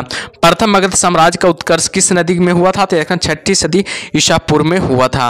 और बात किया जाए कि सिकंदर के आक्रमण के समय उत्तर भारत पर किस राजवंश का शासन था? तो नंद राजवंश का शासक था। ईसा पूर्व 6ठी सदी में प्रारंभ में भारत का सर्वाधिक शक्तिशाली नगर राज्य था तो मगध शक्तिशाली मगध राज था, याद रखिएगा। नंद वंश का अंतिम सम्राट कौन था? तो घनानंद है, जो कि नंद वंश का अंतिम सम्राट था। भारत में सिक्कों का या मुद्रों का प्रचलन कब हुआ था? 1600 ईसा पूर्व में भारत में सिक्कों या मुद्रा का प्रचलन हुआ था। आगे बढ़ते हैं बाबू, आगे क्या है जो आगे देखिए ध्यान से, ठीक है। आगे है कि अखिलीय साक्ष्य से प्रकट होता है कि नंद राजा के आदेश से एक नहर खोदी गई थी जिसका नाम है कलिंग में, याद रखना कहाँ स्थित है? कलिंग में। पहली ईरानी शासक जिसने भारत के कुछ भाग को अपने अधीन किया था उसका नाम क्या है? डेरियस है, याद रखना डेरियस हो जाएगा। मगध के किस प्रारंभिक शासक ने राज्यारोहण के लिए अपने पिता की हत्या की एवं इसी कारणवश अपने पुत्र द्वारा मारा गया? तो याद रखना अजातशत्रु ने, हमेशा याद रखिएगा अजातशत्रु ने, याद रखना बेहद इंपॉर्टेंट है, ठीक है। आगे बाबू किस शासक ने अवंती को जीतकर मगध का हिस्सा बना दिया? तो याद रखना शिशुनाग ने, याद रखना शिशुनाग ने अवंती को जीतकर मगध का क्या बना लिया था? हिस्सा बना दिया गया था। और बात है कौन सा बौद्ध ग्रंथ 16 महाजनपदों का उल्लेख करता है? तो रखना अंगुत्तर निकाय है, जो कि 16 महाजनपदों का क्या करता है? उल्लेख करता है। आगे बढ़ते हैं कि विश्व का पहला गणतंत्र वैशाली किसके द्वारा स्थापित किया गया था? तो रखना लिच्छवी द्वारा स्थापित किया गया था। आगे बढ़ते हैं, प्राचीन श्रावस्ती नगर विन्यास किस आकृति का है? तो रखना अर्ध चंद्रकार है। प्राचीन श्रावस्ती का नगर विन्यास किस आकृति का है? तो रखना अर्ध चंद्रकार हो जाएगा। मगध के सबसे प्राचीन वंश के संस्थापक कौन थे? तो रखना बृहद्रथ है, जो मगध के सबसे प्राचीन वंश के संस्थापक थे। कलिक ग्रंथों में गांव की मुखिया को क्या कहा जाता गया था? तो रखना भोजक कहा गया था। गृहपति का अर्थ क्या होता है? तो रखना धनी व्यक्ति। गृहपति का अर्थ क्या होता है? तो हमेशा याद रखिएगा धनी व्यक्ति गृहपति का अर्थ होता है, ठीक है। चलिए आगे बढ़ते हैं, आगे क्या है जो जैन संगीत, याद रखिएगा अगला आगे क्या है? जैन संगीतिया। इधर संगीति का नाम है, इधर समेत का नाम है, इधर स्थल का नाम है, इधर अध्यक्ष का नाम है, ठीक है। प्रथम जैन संगीति कब हुआ था? चंद्र किसके समय हुआ था? चंद्रगुप्त मौर्य के समय हुआ था। कहाँ हुआ था? पाटलिपुत्रा में हुआ था। किसके अध्यक्ष में हुआ था? स्थूलभद्र के अध्यक्ष में हुआ था। द्वितीय जैन संगीतिया कब हुआ था? 512 ईस्वी में, याद रखना 512 ईस्वी में जो द्वितीय जैन संगीतिया हुआ था। कहाँ हुआ था? बलवी में हुआ था। अध्यक्ष कौन था? देववर्धि क्षमा श्रमण ही था, याद रखना देववर्धि क्षमा श्रमण था, याद रखिएगा, ठीक है। आगे देखते हैं बौद्ध संगीतियां। और क्या है, बौद्ध संगीतिया को देखेंगे। ठीक है, संगीति का नाम दिया हुआ है, समय दिया हुआ है, शासक दिया हुआ है, स्थान दिया हुआ है, अध्यक्ष दिया हुआ है। प्रथम बौद्ध संगीति हुआ था 483 ईसा पूर्व में। शासक कौन था? अजातशत्रु था। स्थान कौन था? राजगिर था। और अध्यक्ष महाकश्यप था। द्वितीय बौद्ध संगीति कब हुआ था? 383 ईसा पूर्व में हुआ था। द्वितीय बौद्ध संगीति कब हुआ था? 383 ईसा पूर्व में हुआ था। शासक कौन था? कालाशोक था। स्थान कौन था? वैशाली था। और अध्यक्ष कौन था? सर्वकामनी था। तृतीय बौद्ध संगीति कब हुआ था? बताइएगा। तृतीय बौद्ध संगीति कब हुआ था? 251 ईसा पूर्व में। और शासक कौन था? अशोक था। और बात किया जाए स्थान की बात तो याद रखना पाटलिपुत्र था। और अध्यक्ष कौन था? मेगालिपुत्र था। चतुर्थ बौद्ध संगीति प्रथम सदी में ईस्वी में हुआ था। कनिष्क शासक था। स्थान कुंडलवन में हुआ था। और अध्यक्ष कौन था? वसुमित्र था। ये सबको याद रखिएगा, बेहद इंपॉर्टेंट है, इससे भी सवाल बनता है। ठीक है, इसमें से प्रथम याद रखना, प्रथम बौद्ध संगीति जरूर याद रखिएगा। ठीक है, प्रथम बौद्ध संगीति किसके समय हुआ था? बताइएगा, किसके समय हुआ था? सूत्री शासक था। ठीक है, शासक था। अध्यक्ष की महाकश्यप था। कहाँ हुआ था? राजगिरी में हुआ था। कब हुआ था? 483 ईसा पूर्व में। ये पूछा जाता है एग्जाम में, बहुत बार पूछा भी जा चुका है। ठीक है, तो इसको ध्यान दीजिएगा, एकाध को ध्यान दीजिएगा। ठीक है, ठीक है, चलिए आगे बढ़ते हैं। आगे क्या है जो आगे देखिएगा, प्रमुख महाजनपद है बाबू, थोड़ा छोटा है, ध्यान दीजिएगा, तब पर भी देख लीजिए एकदम बेशी। ठीक है, इतना नहीं विस्तार में नहीं विशेषता क्षेत्र बताएंगे। ठीक है, लेकिन ये जान लीजिएगा मगध की राजधानी कहाँ है? तो राजगिरी है, जो कि मगध की राजधानी है। और याद रखिएगा, और है अंग की राजधानी कहाँ है? तो चंपा या भागलपुर हो जाएगा।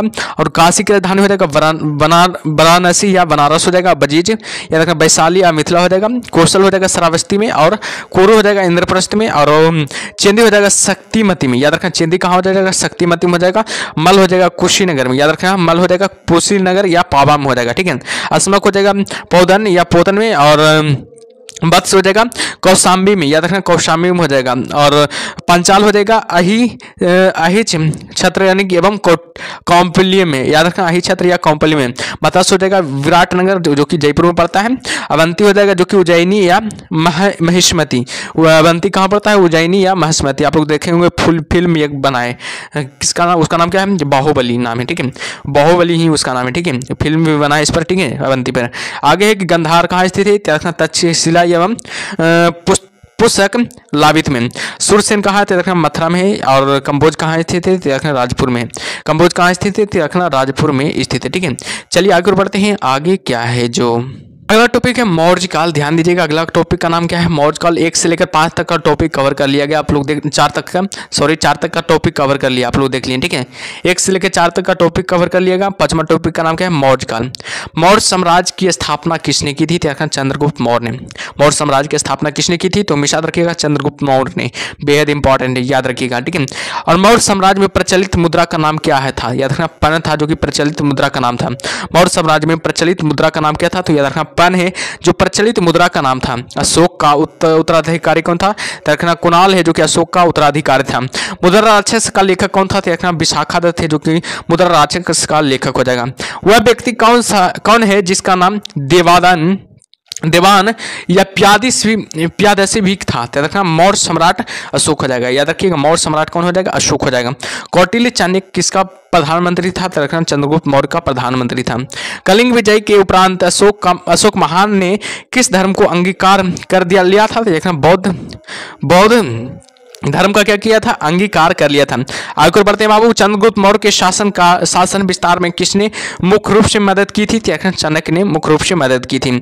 सांची किस काल व मूर्ति कला का निरूपण करता है? तो बौद्ध का निरूपण करता है। सम्राट अशोक की वह पत्नी कौन थी जिसने उसको प्रभावित किया था? कारू बाकी हो जाएगा।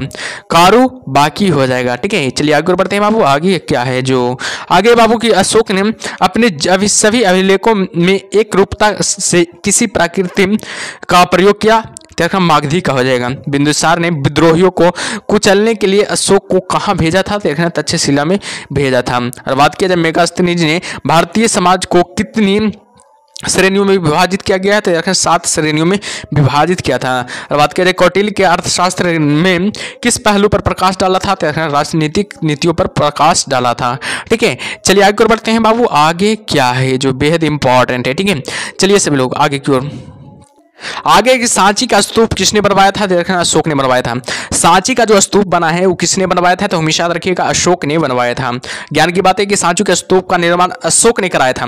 सांची का स्तूप का निर्माण किसने करवाया था, अशोक ने कराया था। स्थापत्य कला के दृष्टिकोण से सांची के स्तूप को सर्वश्रेष्ठ माना गया। सांची मध्य प्रदेश के रायसेन जिले में स्थित है। सांची कहाँ स्थित है, याद रखना मध्य प्रदेश के रायसेन जिले में स्थित है। ठीक है, चलिए आगे और बढ़ते हैं बाबू। आगे क्या है कि जो देखिएगा आगे की ओर, ठीक है, पाटलिपुत्र को किस शासक ने सर्वप्रथम अपनी राजधानी बनाया था, देखना चंद्रगुप्त मौर्य ने। पाटलिपुत्र को किस शासक ने सर्वप्रथम अपनी राजधानी बनाया, देखना चंद्रगुप्त मौर्य ने।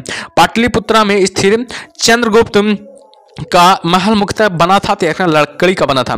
पाटलिपुत्र में स्थित चंद्रगुप्त मौर्य का महल मुख्यतः बना था किसका, देखना लकड़ी का बना था।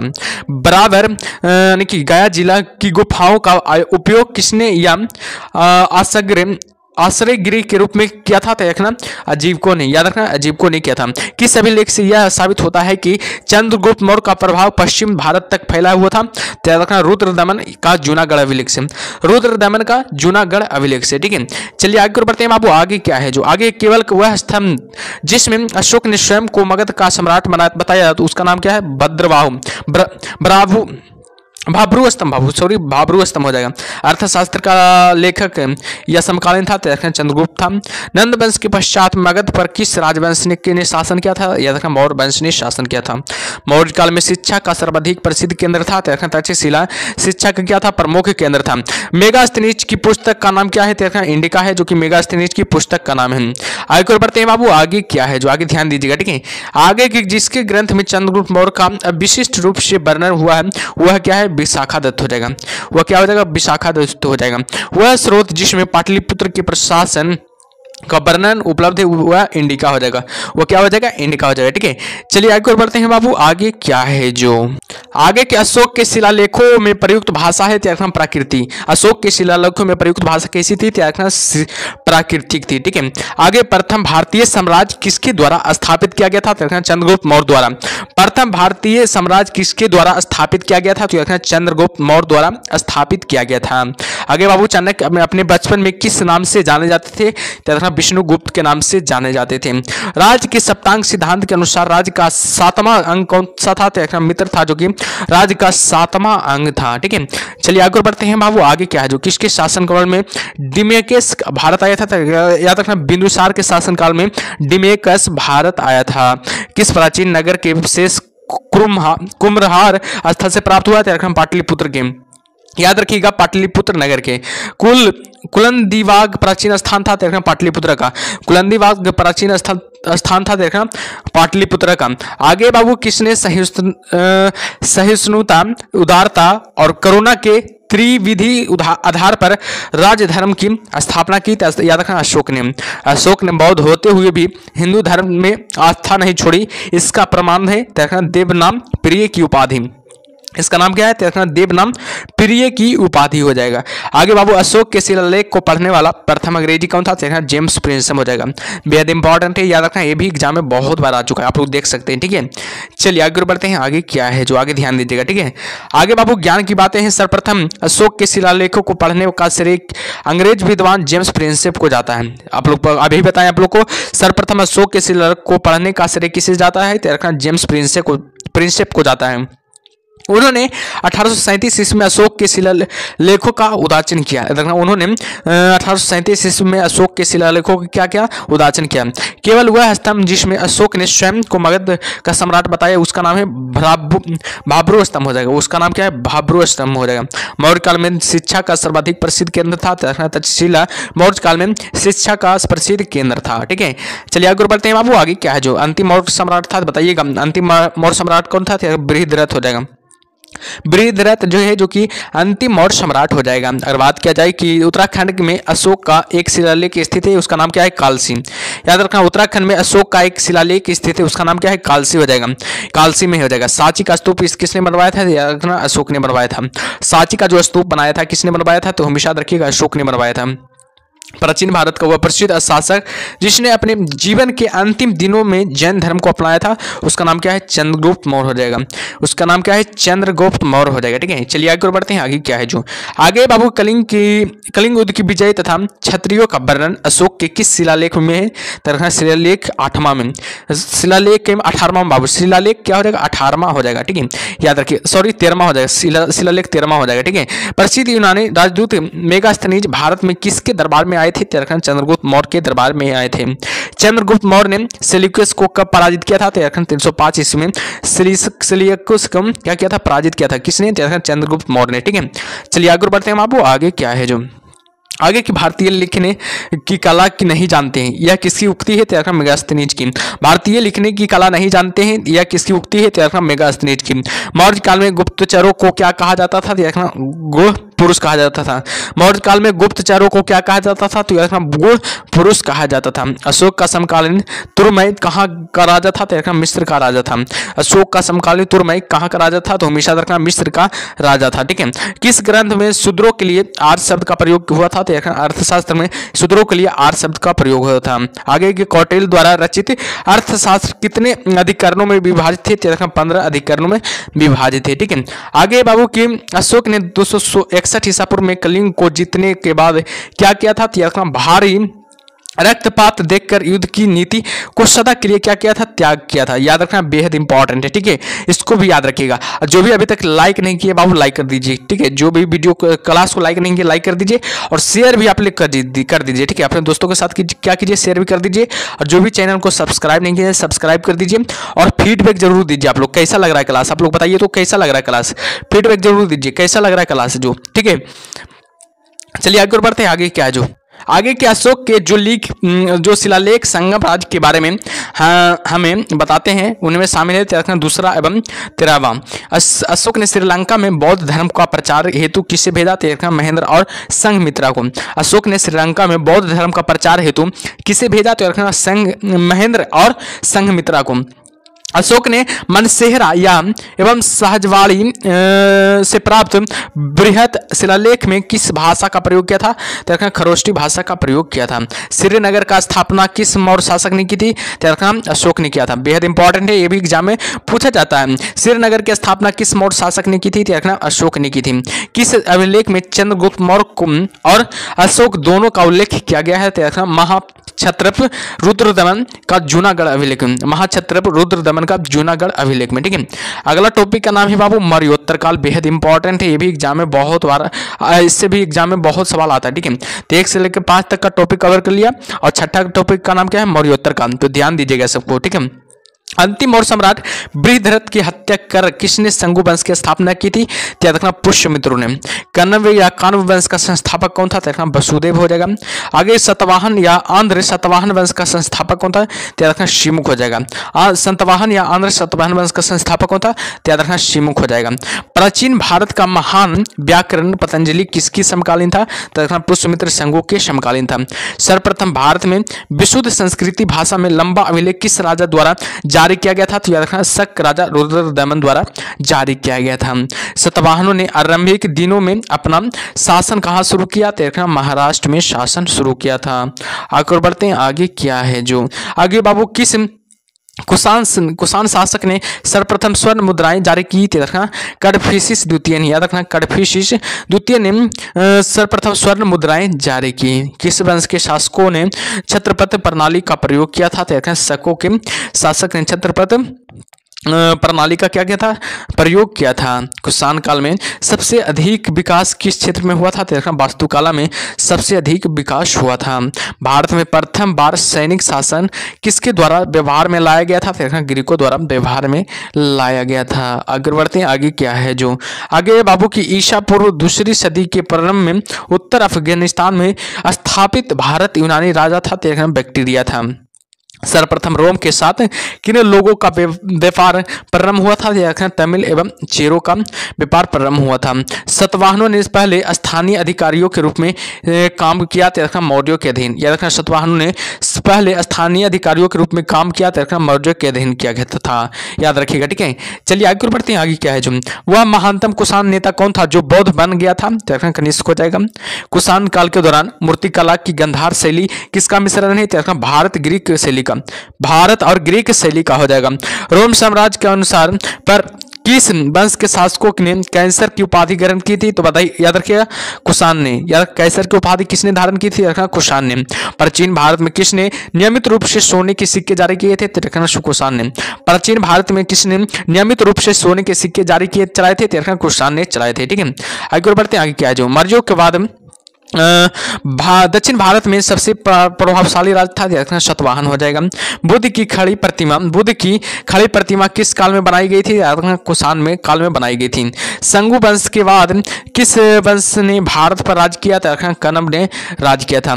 किस चीनी जनरल ने कनिष्क को हराया था? रखना पेन चाओ ने चीनी जनरल कनिष्क को हराया था। याद रखिएगा, बेहद इंपॉर्टेंट है, ये सब बहुत एग्जाम में पूछा जाता है सवाल बाबू। ठीक है, अब पूछा भी गया है सवाल। ठीक है, तो ध्यान दीजिएगा सब सवालों पर। ठीक है, चलिए आगे बढ़ते हैं। आगे क्या है जो, ठीक है, आगे के उत्तर तथा उत्तर पश्चिमी भारत में सर्वाधिक संख्या में तांबे के सिक्कों का जारी किया था? देखना कुषाणों ने जारी किया था। विक्रम संवत कब से प्रारंभ हुआ था? देखना 57 ईसा पूर्व से प्रारंभ हुआ था। सातवाहन शासकों की राजकीय भाषा थी? याद रखना प्राकृति। सातवाहन शासकों की राजकीय भाषा थी।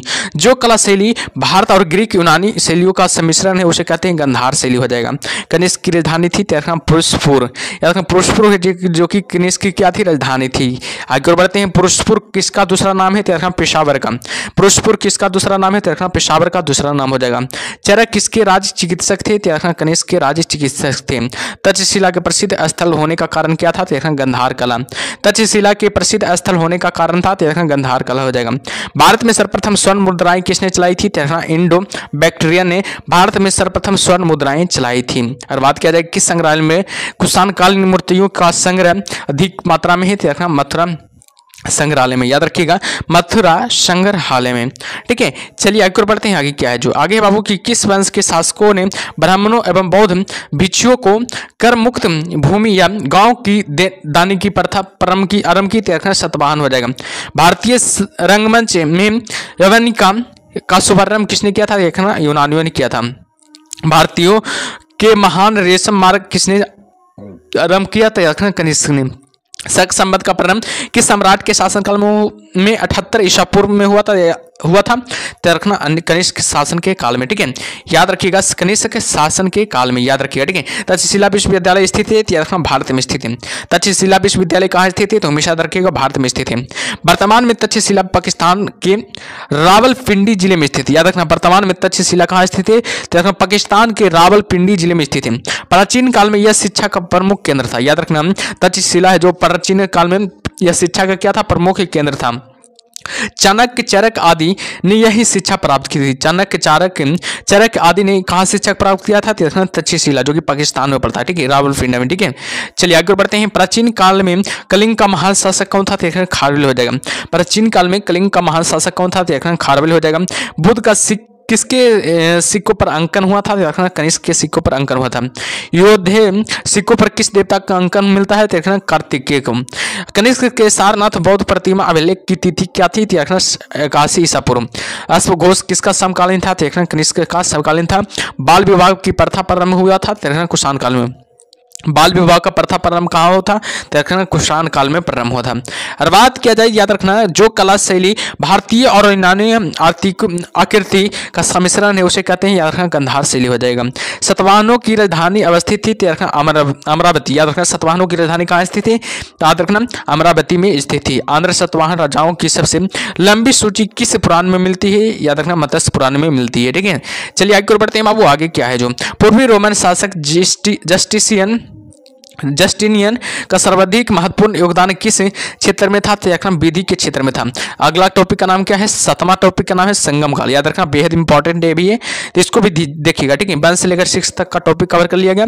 7वां टॉपिक का नाम है संगम काल। संगम युग में उरायूर किसके लिए विख्यात है? तो कपास के व्यापार का महत्वपूर्ण केंद्र है। उरायूर है जो कपास के व्यापार का क्या है? महत्वपूर्ण केंद्र है, ठीक है, तो इसको याद रखिएगा, ठीक है। चलिए आगे बढ़ते हैं। आगे क्या है जो आगे की तोलकाप्पियम ग्रंथ संबंधित है? व्याकरण और काव्य से। धार्मिक कविताओं का संकलन कुरुल किस भाषा में है? तमिल भाषा में। किस संगम युग राज्य के संरक्षण में 3 संगमों का आयोजन किया था? पांडे। लार चेर के नाम से प्रसिद्ध वह चेर शासक कौन था जिसने कनगी के मंदिर का निर्माण कराया था? देखना सेन गुट्टवन हो जाएगा। सेन क्या हो जाएगा? गुट्टवन हो जाएगा, ठीक है। चलिए आगे बढ़ते हैं। आगे क्या है जो आगे बाबू की तमिल भाषा के शिल्पाधिकारम और मणि मेखलई नामक गौरव ग्रंथ किससे संबंधित है? हिंदू धर्म से संबंधित है। कौन संगम युग व्याकरण रचना सर्वाधिक महत्वपूर्ण रचना मानी जा गई है? तोलकाप्पियम हो जाएगा। तोलकाप्पियम हो जाएगा। मुजरिस किस राज्य का प्रमुख बंदरगाह था? चेर राजवंश का क्या था? प्रमुख बंदरगाह था। आगे बढ़ते हैं। आगे क्या है? प्राचीनतम तमिल देवता मुरुगन किस वैदिक देवता के सदृश है? स्कंद या कार्तिक देवता के क्या है? सदृश है। संगमकालीन साहित्य में कौन को मनन किसके लिए प्रयुक्त होते हैं? राजा के लिए क्या होते थे? प्रयुक्त होते थे। आगे देखते हैं। आगे क्या है जो आगे बाबू तमिल काव्य का इलियड कहा जाता है? शिल्प पदिकारम को। याद रखना, शिल्प पदिकारम को। तमिल काव्य का इलियड किसे कहा जाता है? तो शिल्प पदिकारम को। बेहद इंपॉर्टेंट है, ये भी एग्जाम में पूछा गया है, ठीक है। चेर वंश का शासन किस क्षेत्र पर था? केरल पर था। चेर वंश का शासन किस क्षेत्र पर था? केरल पर था। चेर वंश का प्रसिद्ध शासक कौन था? सेनु गुट्टवन। याद रखना, सेनु गुट्टवन है जी, क्योंकि चेर वंश का प्रसिद्ध शासक था। चोल वंश का प्रसिद्ध शासक करिकाल। ये भी इंपॉर्टेंट, याद रखना, ये भी इंपॉर्टेंट है, ठीक है। चोल काल में सूती वस्त्र उद्योग का प्रमुख केंद्र था उरायूर। याद रखना, चोल काल में सूती वस्त्र उद्योग का प्रमुख केंद्र कहाँ था? देखना उरायूर हो जाएगा। आगे की तोलकाप्पियम की रचना किसने की थी? देखना काप्पियर ने। तोलकाप्पियम की रचना किसने की थी? देखना तोलकाप्पियर ने, ठीक है। आगे बढ़ते हैं। चोल काल में सर्वोच्च न्यायालय को क्या कहा जाता था? तो मनरम कहा जाता था। चोल काल में सर्वोच्च न्यायालय को क्या कहा जाता था? तो मनरम कहा जाता था। पांड्यों की राजधानी क्या थी? देखना मदुरई थी। पांड्यों की राजधानी कहाँ थी? देखना मदुरई थी, ठीक है। तमिल का गौरव ग्रंथ जीवक चिंतामणि किससे संबंधित थे? देखना जैन धर्म से संबंधित है। संगम किससे संबंधित थे? देखना विद्वानों से संबंधित है। आगे देखते हैं। आगे क्या है? स्ट्राबो के अनुसार संगम युग के किस वंश के शासक ने रोमन सम्राट अगस्टन के दरबार में 20 ईस्वी के ईसा पूर्व के लगभग अपना एक दूत भेजा था? पांडे नरेश ने, ठीक है। तमिल काव्य का ओडिसी किसे कहा जाता है? तो मणि मेखलई को। याद रखिएगा। पुहर काबरीपट्टनम की स्थापना किसने की थी? तो करिकाल ने। पुहर या काबरीपट्टनम की स्थापना किसने की थी? तो करिकाल ने की थी। प्राचीनतम तमिल देवता मुरुगन किस वैदिक देवता के सदृश हैं? तो स्कंद या कार्तिक के, ठीक है। चलिए आगे बढ़ते हैं बाबू। आगे क्या है जो आगे है? संगमों का आयोजन। याद रखना, संगमों का आयोजन, इससे भी सवाल बनता है, ठीक है। इधर संगम का नाम है, स्थान दिया है, अध्यक्षता दिया है। प्रथम संगम हुआ था, याद रखना मदुरई में हुआ था। किसके अध्यक्षता में? अगस्त्यार के अध्यक्षता में, यानी कि अगस्त ऋषि की अध्यक्षता में। द्वितीय संगम कब हुआ था? कपाटुपुरम जो कि या अलय जो कि अगस्त्यार के अध्यक्षता में हुआ था, यानी कि अगस्त ऋषि के अध्यक्षता में हुआ था। तृतीय संगम है जो कि मदुरई में स्थित है, मदुरई में हुआ था, नकरी के अध्यक्षता में। याद रखना, नकीरर के अध्यक्षता में हुआ था, ठीक है। अगला टॉपिक का नाम है गुप्तकाल। बाबू देखिएगा, गुप्तकाल अगला टॉपिक का नाम है, यानी कि 1 से लेकर 7 तक का टॉपिक कवर कर लिएगा। अगला टॉपिक का नाम है गुप्तकाल। गुप्त वंश का संस्थापक कौन था? देखना श्रीगुप्त है जो कि गुप्त वंश का संस्थापक था। गुप्त किसके सामंत थे? देखना कुषाणों के सामंत थे, ठीक है। चलिए आगे बढ़ते हैं। आगे क्या है जो गुप्त शासन के दौरान ऐसा व्यक्ति कौन था जो एक महान खगोल विज्ञानी और गणितज्ञ था? आर्यभट्ट हो जाएगा। गुप्त शासकों की सरकारी या दरबारी भाषा थी? संस्कृत थी। गुप्त वंश का वह राजा कौन था जिसने हुनों को भारत पर आक्रमण करने से रोका? तो स्कंद गुप्त हो जाएगा, ठीक है। गुप्त राजवंश किसके लिए प्रसिद्ध था? तो रखना कला एवं स्थापत्य के लिए प्रसिद्ध था। अजंता कलाकृतियां किससे संबंधित थे? देखना गुप्त काल से संबंधित थे। कवि कालिदास किसके राज कवि थे? देखना चंद्रगुप्त द्वितीय विक्रमादित्य की राज कवि थे, ठीक है। अजंता चित्रकारी की विषय वस्तु किससे संबंधित थे? देखना बौद्ध धर्म से संबंधित थे। उत्तर गुप्त युग में जो विश्वविद्यालय प्रसिद्ध हुआ वह था नालंदा हो जाएगा। एरन अभिलेख का संबंध किससे शासक से? पानुगुप्त से एरन अभिलेख का संबंध। आगे बढ़ते हैं, आगे क्या जो फाहियान किसके शासनकाल में भारत आया था? देखना चंद्रगुप्त द्वितीय के शासनकाल में फाहियान भारत आया था। भारतीय संस्कृति का स्वर्ण युग था। देखना गुप्त काल से जो भारतीय संस्कृति का स्वर्ण युग था। फाहियान कहाँ का निवासी था? तो देखना चीन का निवासी था। ठीक है। सेतुबंध का रचनाकार परव सेन द्वितीय किस वंश का शासक था? तो बाकाटक का शासन था। किस गुप्तकालीन शासक को कविराज कहा गया? समुद्रगुप्त को कविराज कहा गया था। स्कंदगुप्त को किस स्तंभ लेख में सक्रोपम कहा गया? रखना कौहम स्तंभ लेख में। ठीक है। चलिए आगे बढ़ते हैं, आगे क्या है जो आगे है बाबू, फाहियान और ह्वेनसांग के किनके राज्यों में को देखा? याद रखना, फाहियान और ह्वेनसांग ने किनके राज्यों को देखा था? चंद्रगुप्त, विक्रमादित्य एवं हर्षवर्धन क्रमशः राज्यों के देखे थे। दोनों को राज्यों के देखे थे। धनवर्ती थे रखना चंद्रगुप्त विक्रमादित्य के राजदरबार के नवरत्न में से एक जो कि प्रसिद्ध चिकित्सक थे। याद रखना, गुप्तकालीन प्रशासन प्रणाली किस प्रकार की थी? देखना राज्य तंत्रात्मक था। याद रखना, गुप्तकालीन शासन प्रणाली किस प्रकार की थी? देखना राजतंत्रात्मक थी। गुप्त स्थापत्य कला का सर्वोत्कृष्ट मंदिर कौन था? देखना देवगढ़ का दशावतार मंदिर। देवगढ़ का दशावतार मंदिर हो जाएगा। ठीक है। आगे देखते हैं, आगे क्या है। अजंता की गुफाओं में किन गुफाओं का निर्माण गुप्त काल में हुआ था? देखना 16 और 17 एवं 19 निर्माणों का गुफाओं का निर्माण हुआ जो कि गुप्त काल में हुआ था। अमरकोश के लेखक अमर सिंह किस शासक के दरबार में से जुड़े हैं? तो चंद्रगुप्त द्वितीय के दरबार से जुड़े हैं। गुप्त संवत के प्रारंभ करने का श्रेय किसे दिया जाता है? तो चंद्रगुप्त को दिया जाता है। चंद्रगुप्त प्रथम ने गुप्त संवत का प्रारंभ किस उपलक्ष्य में किया था? तो अपने राज्यारोहण के स्मारक के रूप में किया था। अपने राज्यारोहण के स्मारक के रूप में किया था। ठीक है। आगे बाबू, नगरों का क्रमिक पतन किस काल की एक महत्वपूर्ण विशेषता थी? देखना गुप्त काल की एक महत्वपूर्ण विशेषता थी। किस वंश के शासकों को ने मंदिरों एवं ब्राह्मणों को सबसे अधिक ग्राम अनुदान में दिए थे? देखना गुप्त वंश के, याद रखना गुप्त वंश के शासक। ठीक है। आगे बाबू, दिल्ली के महरौलों कि कुवत उल इस्लाम मस्जिद के प्रांगण में स्थित प्रसिद्ध लौह स्तंभ किसकी स्मृति है? तो चंद्रगुप्त की स्मृति है। ठीक है।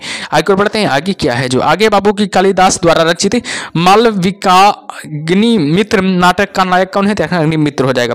समुद्रगुप्त की सैनिक उपलब्धियों का वर्णन उसके किस अभिलेख में उपलब्ध है? तो प्रयाग के उपलेख में। किस काल में स्त्रियों की पुरुषों से बराबरी की थी? तो गुप्त काल में स्त्रियों को पुरुषों से बराबरी की थी। ठीक है।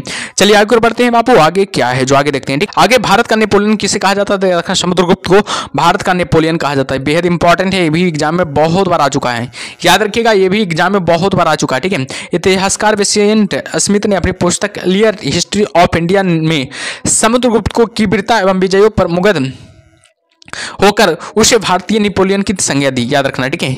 चलिए आगे बढ़ते हैं, आगे के तक्षशिला विश्वविद्यालय स्थित है भारत में स्थित है, लेकिन वर्तमान में कहाँ स्थित है? पाकिस्तान में स्थित है। ठीक है। वर्तमान में तक्षशिला पाकिस्तान में स्थित है। प्राचीन काल में यह शिक्षा केंद्र का प्रमुख केंद्र था। चरक आदि ने यही शिक्षा प्राप्त की थी। चनक ने कहा शिक्षा प्राप्त की थी? यही शिक्षा प्राप्त की थी, यानी कि तक्षशिला में शिक्षा प्राप्त की थी। किस राजा का एक अन्य नाम देवगुप्त था? चंद्रगुप्त द्वितीय का। प्रथम गुप्त शासक जिसने परम भागवत की उपाधि धारण की हुआ था चंद्रगुप्त द्वितीय था। ठीक है। आगे की ओर बढ़ते हैं, आगे क्या है जो प्राग प्रशस्ति किसके सैन्य अभियान के बारे में जानकारी देती है? तो समुद्रगुप्त के। ठीक है। गुप्त सम्राट जिसने हुनों को पराजित किया था स्कंदगुप्त हो जाएगा। एक शक विजेता किसे जाना जाता है? चंद्रगुप्त को शक विजेता जाना जाता है। रजत सिक्के जारी करने वाला प्रथम गुप्त शासक था चंद्रगुप्त द्वितीय था। नगरों का क्रमिक पतन किस काल की एक महत्वपूर्ण विशेषता थी? याद रखना गुप्त काल की एक महत्वपूर्ण विशेषता थी। ठीक है। चलिए आगे बढ़ते हैं बाबू, आगे क्या है जी आगे बाबू की किस गुप्त शासक ने सर्वप्रथम सिक्के जारी किए थे? चंद्रगुप्त प्रथम ने सर्वप्रथम सिक्के जारी किए थे। कौन सा राजवंश हुनों के आक्रमण से अत्यंत विचलित हुआ? तो गुप्त राजवंश हो जाएगा। अजंता गुफाओं की शरीखी जैसी गुफाएं मध्य प्रदेश में कहाँ स्थित है? बाघ यानी कि धार में स्थित है। गुप्त वंश ने किस अवधि में शासन किया था? 319 से 500 ईस्वी में शासन किया था। बाल विवाह की प्रथा आरंभ हुई थी गुप्त काल में। बाल विवाह की प्रथा को आरंभ हुई थी। ठीक है। बेहद इंपॉर्टेंट हो भी है। ठीक है। यूरोपीय भाषा में अनुदित या अनुवादित प्रथम भारतीय ग्रंथ कौन सा था? कुमार संभव था। सती प्रथा का पहला उल्लेख कहाँ से मिला था? एरल अभिलेख में मिलता है। सती प्रथा का प्रथम उल्लेख कहाँ मिलता है? तो हमेशा याद रखिएगा एरन अभिलेख में सती प्रथा का प्रथम उल्लेख मिलता है। बेहद इंपॉर्टेंट है, याद रखना, एग्जाम में ये भी बहुत बार आ चुका है, ठीक है, एग्जाम में ये भी बहुत बार आ चुका है, ठीक है। महिर कुलु का संबंध था, देखना हूनों से था। महिर कुलु का संबंध किससे था? देखना हूनों से था, ठीक है। गुप्त राजा जिसने विक्रमादित्य की पदवी ग्रहण की थी, उसका नाम क्या है? याद रखना है, उसका नाम क्या है? याद रखना है चंद्रगुप्त द्वितीय हो जाएगा, चंद्रगुप्त द्वितीय हो जाएगा, ठीक है। आगे गुप्त काल में उत्तर भारतीय व्यापार किस पतन से संचालित होता है? तो ताम्र लिपित संचालन से क्या होता है, यानी कि पतन होता है, ठीक है। गुप्त शासकों द्वारा जारी किए गए चांदी के सिक्के कहलाते हैं, याद रखना रूपक कहलाते हैं। गुप्त शासकों द्वारा जारी किए गए चांदी के सिक्के क्या कहलाते हैं? रूपक कहलाते हैं। किस गुप्त शासक को नालंदा विश्वविद्यालय के संस्थापक माना जाता है? तो रखना कुमारगुप्त को, कुमारगुप्त प्रथम को, याद रखना कुमारगुप्त प्रथम को, ठीक है। पुंड्रवर्धन भुक्ति अवस्थित थी, देखना उत्तर बंगाल में स्थित है। वह प्रथम भारतीय विद्वान कौन था जिसने गणित को एक पृथक विषय के रूप में स्थापित किया था? याद रखना आर्यभट्ट हो जाएगा। तांबा का सिक्का जारी करने का वाला पहला गुप्त शासक कौन था? देखना रामगुप्त हो जाएगा, ठीक है। तो चलिए आगे बढ़ते हैं बाबू, आगे क्या है जो आगे कालिदास की किस कृति की गिनती विश्व की 100 प्रसिद्ध साहित्यिक कृतियों में से होती है? देखना अभिज्ञान शकुंतलम की। वर्तमान गणित में दशमलव प्रणाली के आविष्कार का श्रेय किसे दिया जाता है? गुप्त युग को, ठीक है। गुप्त काल में के सर्वाधिक लोकप्रिय देवता कौन था? देखना विष्णु था, जो कि गुप्त काल का सबसे अधिक लोकप्रिय देवता था, ठीक है। आगे बाबू मेहरौली स्थित लौह स्तंभ का निर्माण किस सदी में हुआ था? देखना चतुर्थ सदी में हुआ था। कुमार संभव महाकाव्य किस कवि ने लिखा? देखना कालिदास ने लिखा था। नालंदा विश्वविद्यालय की स्थापना का युग है, देखना गुप्त युग है। नालंदा विश्वविद्यालय की स्थापना का युग है गुप्त युग हो जाएगा। गुप्त युग में भू राजस्व की दर थी, देखना उपज का 6ठा भाग। गुप्त युग में भू राजस्व की दर क्या थी? देखना उपज का 6ठा भाग हो जाएगा, ठीक है। चलिए आगे देखते हैं बाबू, नौवां टॉपिक आ गया, ठीक है। नौवां टॉपिक का नाम क्या है? गुप्तोत्तर काल या पुष्यमित्र वंश या वर्धन वंश। गुप्तोत्तर काल या पुष्यमित्र वंश या वर्धन वंश हो जाएगा, ठीक है। पुष्यमित्र वंश का स्थापना किसने की थी? देखना पुष्यमित्र वर्धन ने की थी। पुष्यभूति वंश का सबसे प्रतापी राजा कौन था? बताइएगा। पुष्यभूति वंश का सबसे प्रतापी राजा कौन था? देखना हर्षवर्धन पुष्यभूति वंश का सबसे प्रतापी राजा था, ठीक है। आगे बढ़ते हैं कि हर्षवर्धन के समय में कौन सा चीनी यात्री भारत आया था? तो हमेशा याद रखिएगा ह्वेनसांग आया था। हर्षवर्धन के समय में कौन सा चीनी तीर्थयात्री भारत आया था? तो देखना ह्वेनसांग आया था। चालुक्य राजा पुलकेशिनी द्वितीय को किसने पराजित किया? देखना नरसिंह वर्मन ने प्रथम ने किया था। किस व्यक्ति को द्वितीय अशोक कहा जाता है? देखना हर्षवर्धन को द्वितीय अशोक कहा जाता है। बाणभट्ट किस सम्राट के राजदरबारी कवि थे? देखना हर्षवर्धन के राजदरबारी कवि थे। ह्वेनसांग भारत में लगभग कितने साल रहा? देखना 14 साल रहा था। ह्वेनसांग भारत में कितने साल लगभग कितने साल रहा था? देखना 14 साल रहा था, ठीक है। चलिए आगे बढ़ते हैं बाबू, आगे क्या है जो कुंभ मेला को प्रारंभ करने का श्रेय किसे दिया जाता है? बताइएगा। कुंभ मेला को प्रारंभ करने का श्रेय किसे दिया जाता है? तो हमेशा याद रखिएगा किसे दिया जाता है? तो हर्षवर्धन को। कुंभ मेला को प्रारंभ करने का श्रेय किसे दिया जाता है? तो हमेशा याद रखिएगा हर्षवर्धन को। नर्मदा नदी पर सम्राट हर्ष की दक्षिणावर्ती अग्रगमन को रोका, देखना पुलकेशिनी द्वितीय ने। चालुक्य शासक पुलकेशिनी द्वितीय ने किस नदी के किनारे हर्षवर्धन को परास्त किया था? देखना नर्मदा नदी के किनारे हर्षवर्धन को क्या किया था? परास्त किया था, ठीक है। आगे बढ़ते हैं, हर्ष काल में उत्तर भारत का सबसे महत्वपूर्ण शहर कौन सा था? कन्नौज था, ठीक है। हर्ष का आत्मकथा किसने लिखी थी? बाणभट्ट ने हर्ष की आत्मकथा लिखी थी। हर्षवर्धन अपनी धार्मिक सभा कहाँ करता है? प्रयाग में करता है। हर्षवर्धन ने अपनी धार्मिक सभा कहाँ क्या करता है था? प्रयाग में क्या करता था? वर्धन वंश की राजधानी थानेश्वर किस उत्तर प्रदेश में स्थित थी? हरियाणा में स्थित है। वर्धन वंश की राजधानी थानेश्वर किस प्रदेश में स्थित थी? हरियाणा में स्थित है। हर्षवर्धन ने 606 ईस्वी में हर्ष संवत की स्थापना किस उपलक्ष्य में की थी? अपने राज्यारोहण के उपलक्ष्य में की थी, ठीक है। चलिए आगे बढ़ते हैं बाबू, आगे क्या है जो आगे है कि ह्वेनसांग की भारत में यात्रा के समय सूती कपड़ों के उत्पादन के लिए प्रसिद्ध नगर था, मथुरा था। कवि बाणभट्ट निवासी था, थानेश्वर का निवासी था। नागानंद का रचनाकार कौन था? हर्षवर्धन था। सम्राट हर्षवर्धन ने 2 महान धार्मिक सम्मेलनों का आयोजन किया था, उसका नाम था कनौज और प्रयाग हो जाएगा। कनौज और प्रयाग हो जाएगा, ठीक है। आगे देखते हैं कि नागानंद रत्नावली एवं प्रियदर्शिका नाटकों के नाटककार कौन थे? हर्षवर्धन हो जाएगा। गुर्जरों को किस शासक ने पराजित किया? हर्षवर्धन ने पराजित किया था, ठीक है। चलिए आगे बढ़ते हैं, आगे क्या है जो आगे की आज भी भारत में ह्वेनसांग को याद करने का मुख्य कारण है सीयूकी की रचना करना। सीयूकी की रचना करना, ठीक है। ह्वेनसांग ने किसे शालिदित कहा था? तो देखना हर्षवर्धन को शालिदित कहा था। गुप्त वंश के ह्रास के पश्चात उत्तर भारत में बड़े भाग का पुनर्गठन किसने किया था? याद रखना हर्षवर्धन ने किया था। बंगाल का कौन सा शासक हर्ष का समकालीन था? तो देखना शशांक बाबू, याद रखना शशांक हो जाएगा, ठीक है। चलिए आगे बढ़ते हैं। आगे क्या है? वो अंतिम बौद्ध राजा कौन था जो संस्कृत का महान विद्वान और लेखक था? तो देखना हर्षवर्धन हो जाएगा। हर्षचरित किसके द्वारा लिखी गई थी? देखना बाणभट्ट के द्वारा लिखी गई थी। एक चालुक्य अभिलेख तिथि अंकन में शक संवत का वर्ष 556 दिया हुआ है, इसका तुल्य वर्ष है 634 ईस्वी हो जाएगा, ठीक है। 634 ईस्वी हो जाएगा, याद रखिएगा, बेहद इंपॉर्टेंट है। शक संवत का प्रचलन कुषाण वंशीय शासक कनिष्क ने 78 ईसा पूर्व में किया था। यदि शक संवत 556 अंकित है तो यह ईस्वी सन 556 प्लस 78 की 634 ईस्वी होगा, ठीक है। 634 ईस्वी हो जाएगा। हर्ष के समय की सूचनाएं किसकी पुस्तक में नहीं थी? देखना कलहन की पुस्तक में नहीं थी। सम्राट हर्ष ने अपनी राजधानी थानेश्वर से कहा किया था स्थानांतरित किया था?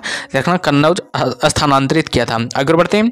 उत्तर प्रदेश में स्थित हुआ स्थान जहां हर्षवर्धन ने बौद्ध महासम्मेलन का आयोजन किया था, उसका नाम क्या है? प्रयाग हो जाएगा। नर्मदा नदी पर सम्राट हर्ष के दक्षिणावर्ती अग्रगमन को रोका, देखना पुलकेशिनी द्वितीय ने। कौशेय शब्द का प्रयोग किया था? रेशम के लिए। चीनी लेखक भारत का उल्लेख किस नाम से करते थे? इनतू के नाम से करते थे। नालंदा विश्वविद्यालय के विनाश का कारण है मुसलमान।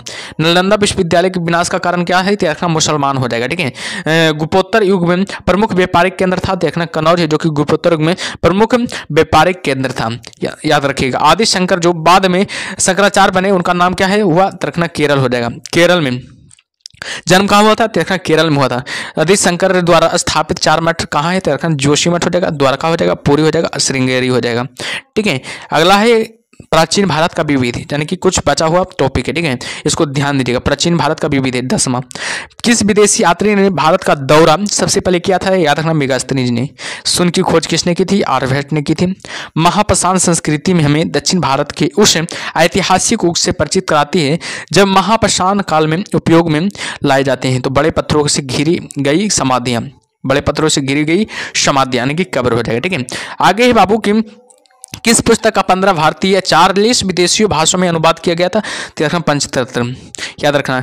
न्यूमिस्मेटिक्स क्या है? तो रखना सिक्कों व धातुओं का अध्ययन है। हितोपदेश के लेखक कौन है? तो नारायण पंडित है, बहुत इंपॉर्टेंट है, ठीक है, ध्यान दीजिएगा। नाट्यशास्त्र की रचना किसने की थी? भरत मुनि ने की थी। इतिहास के पिता की पद्मिन सही अर्थों में किससे संबंधित थे? याद रखना हेरोडोटस से। प्राचीन नगर तक्षशिला किसके बीच स्थित है? देखना सिंधु एवं झेलम के बीच स्थित है, ठीक है।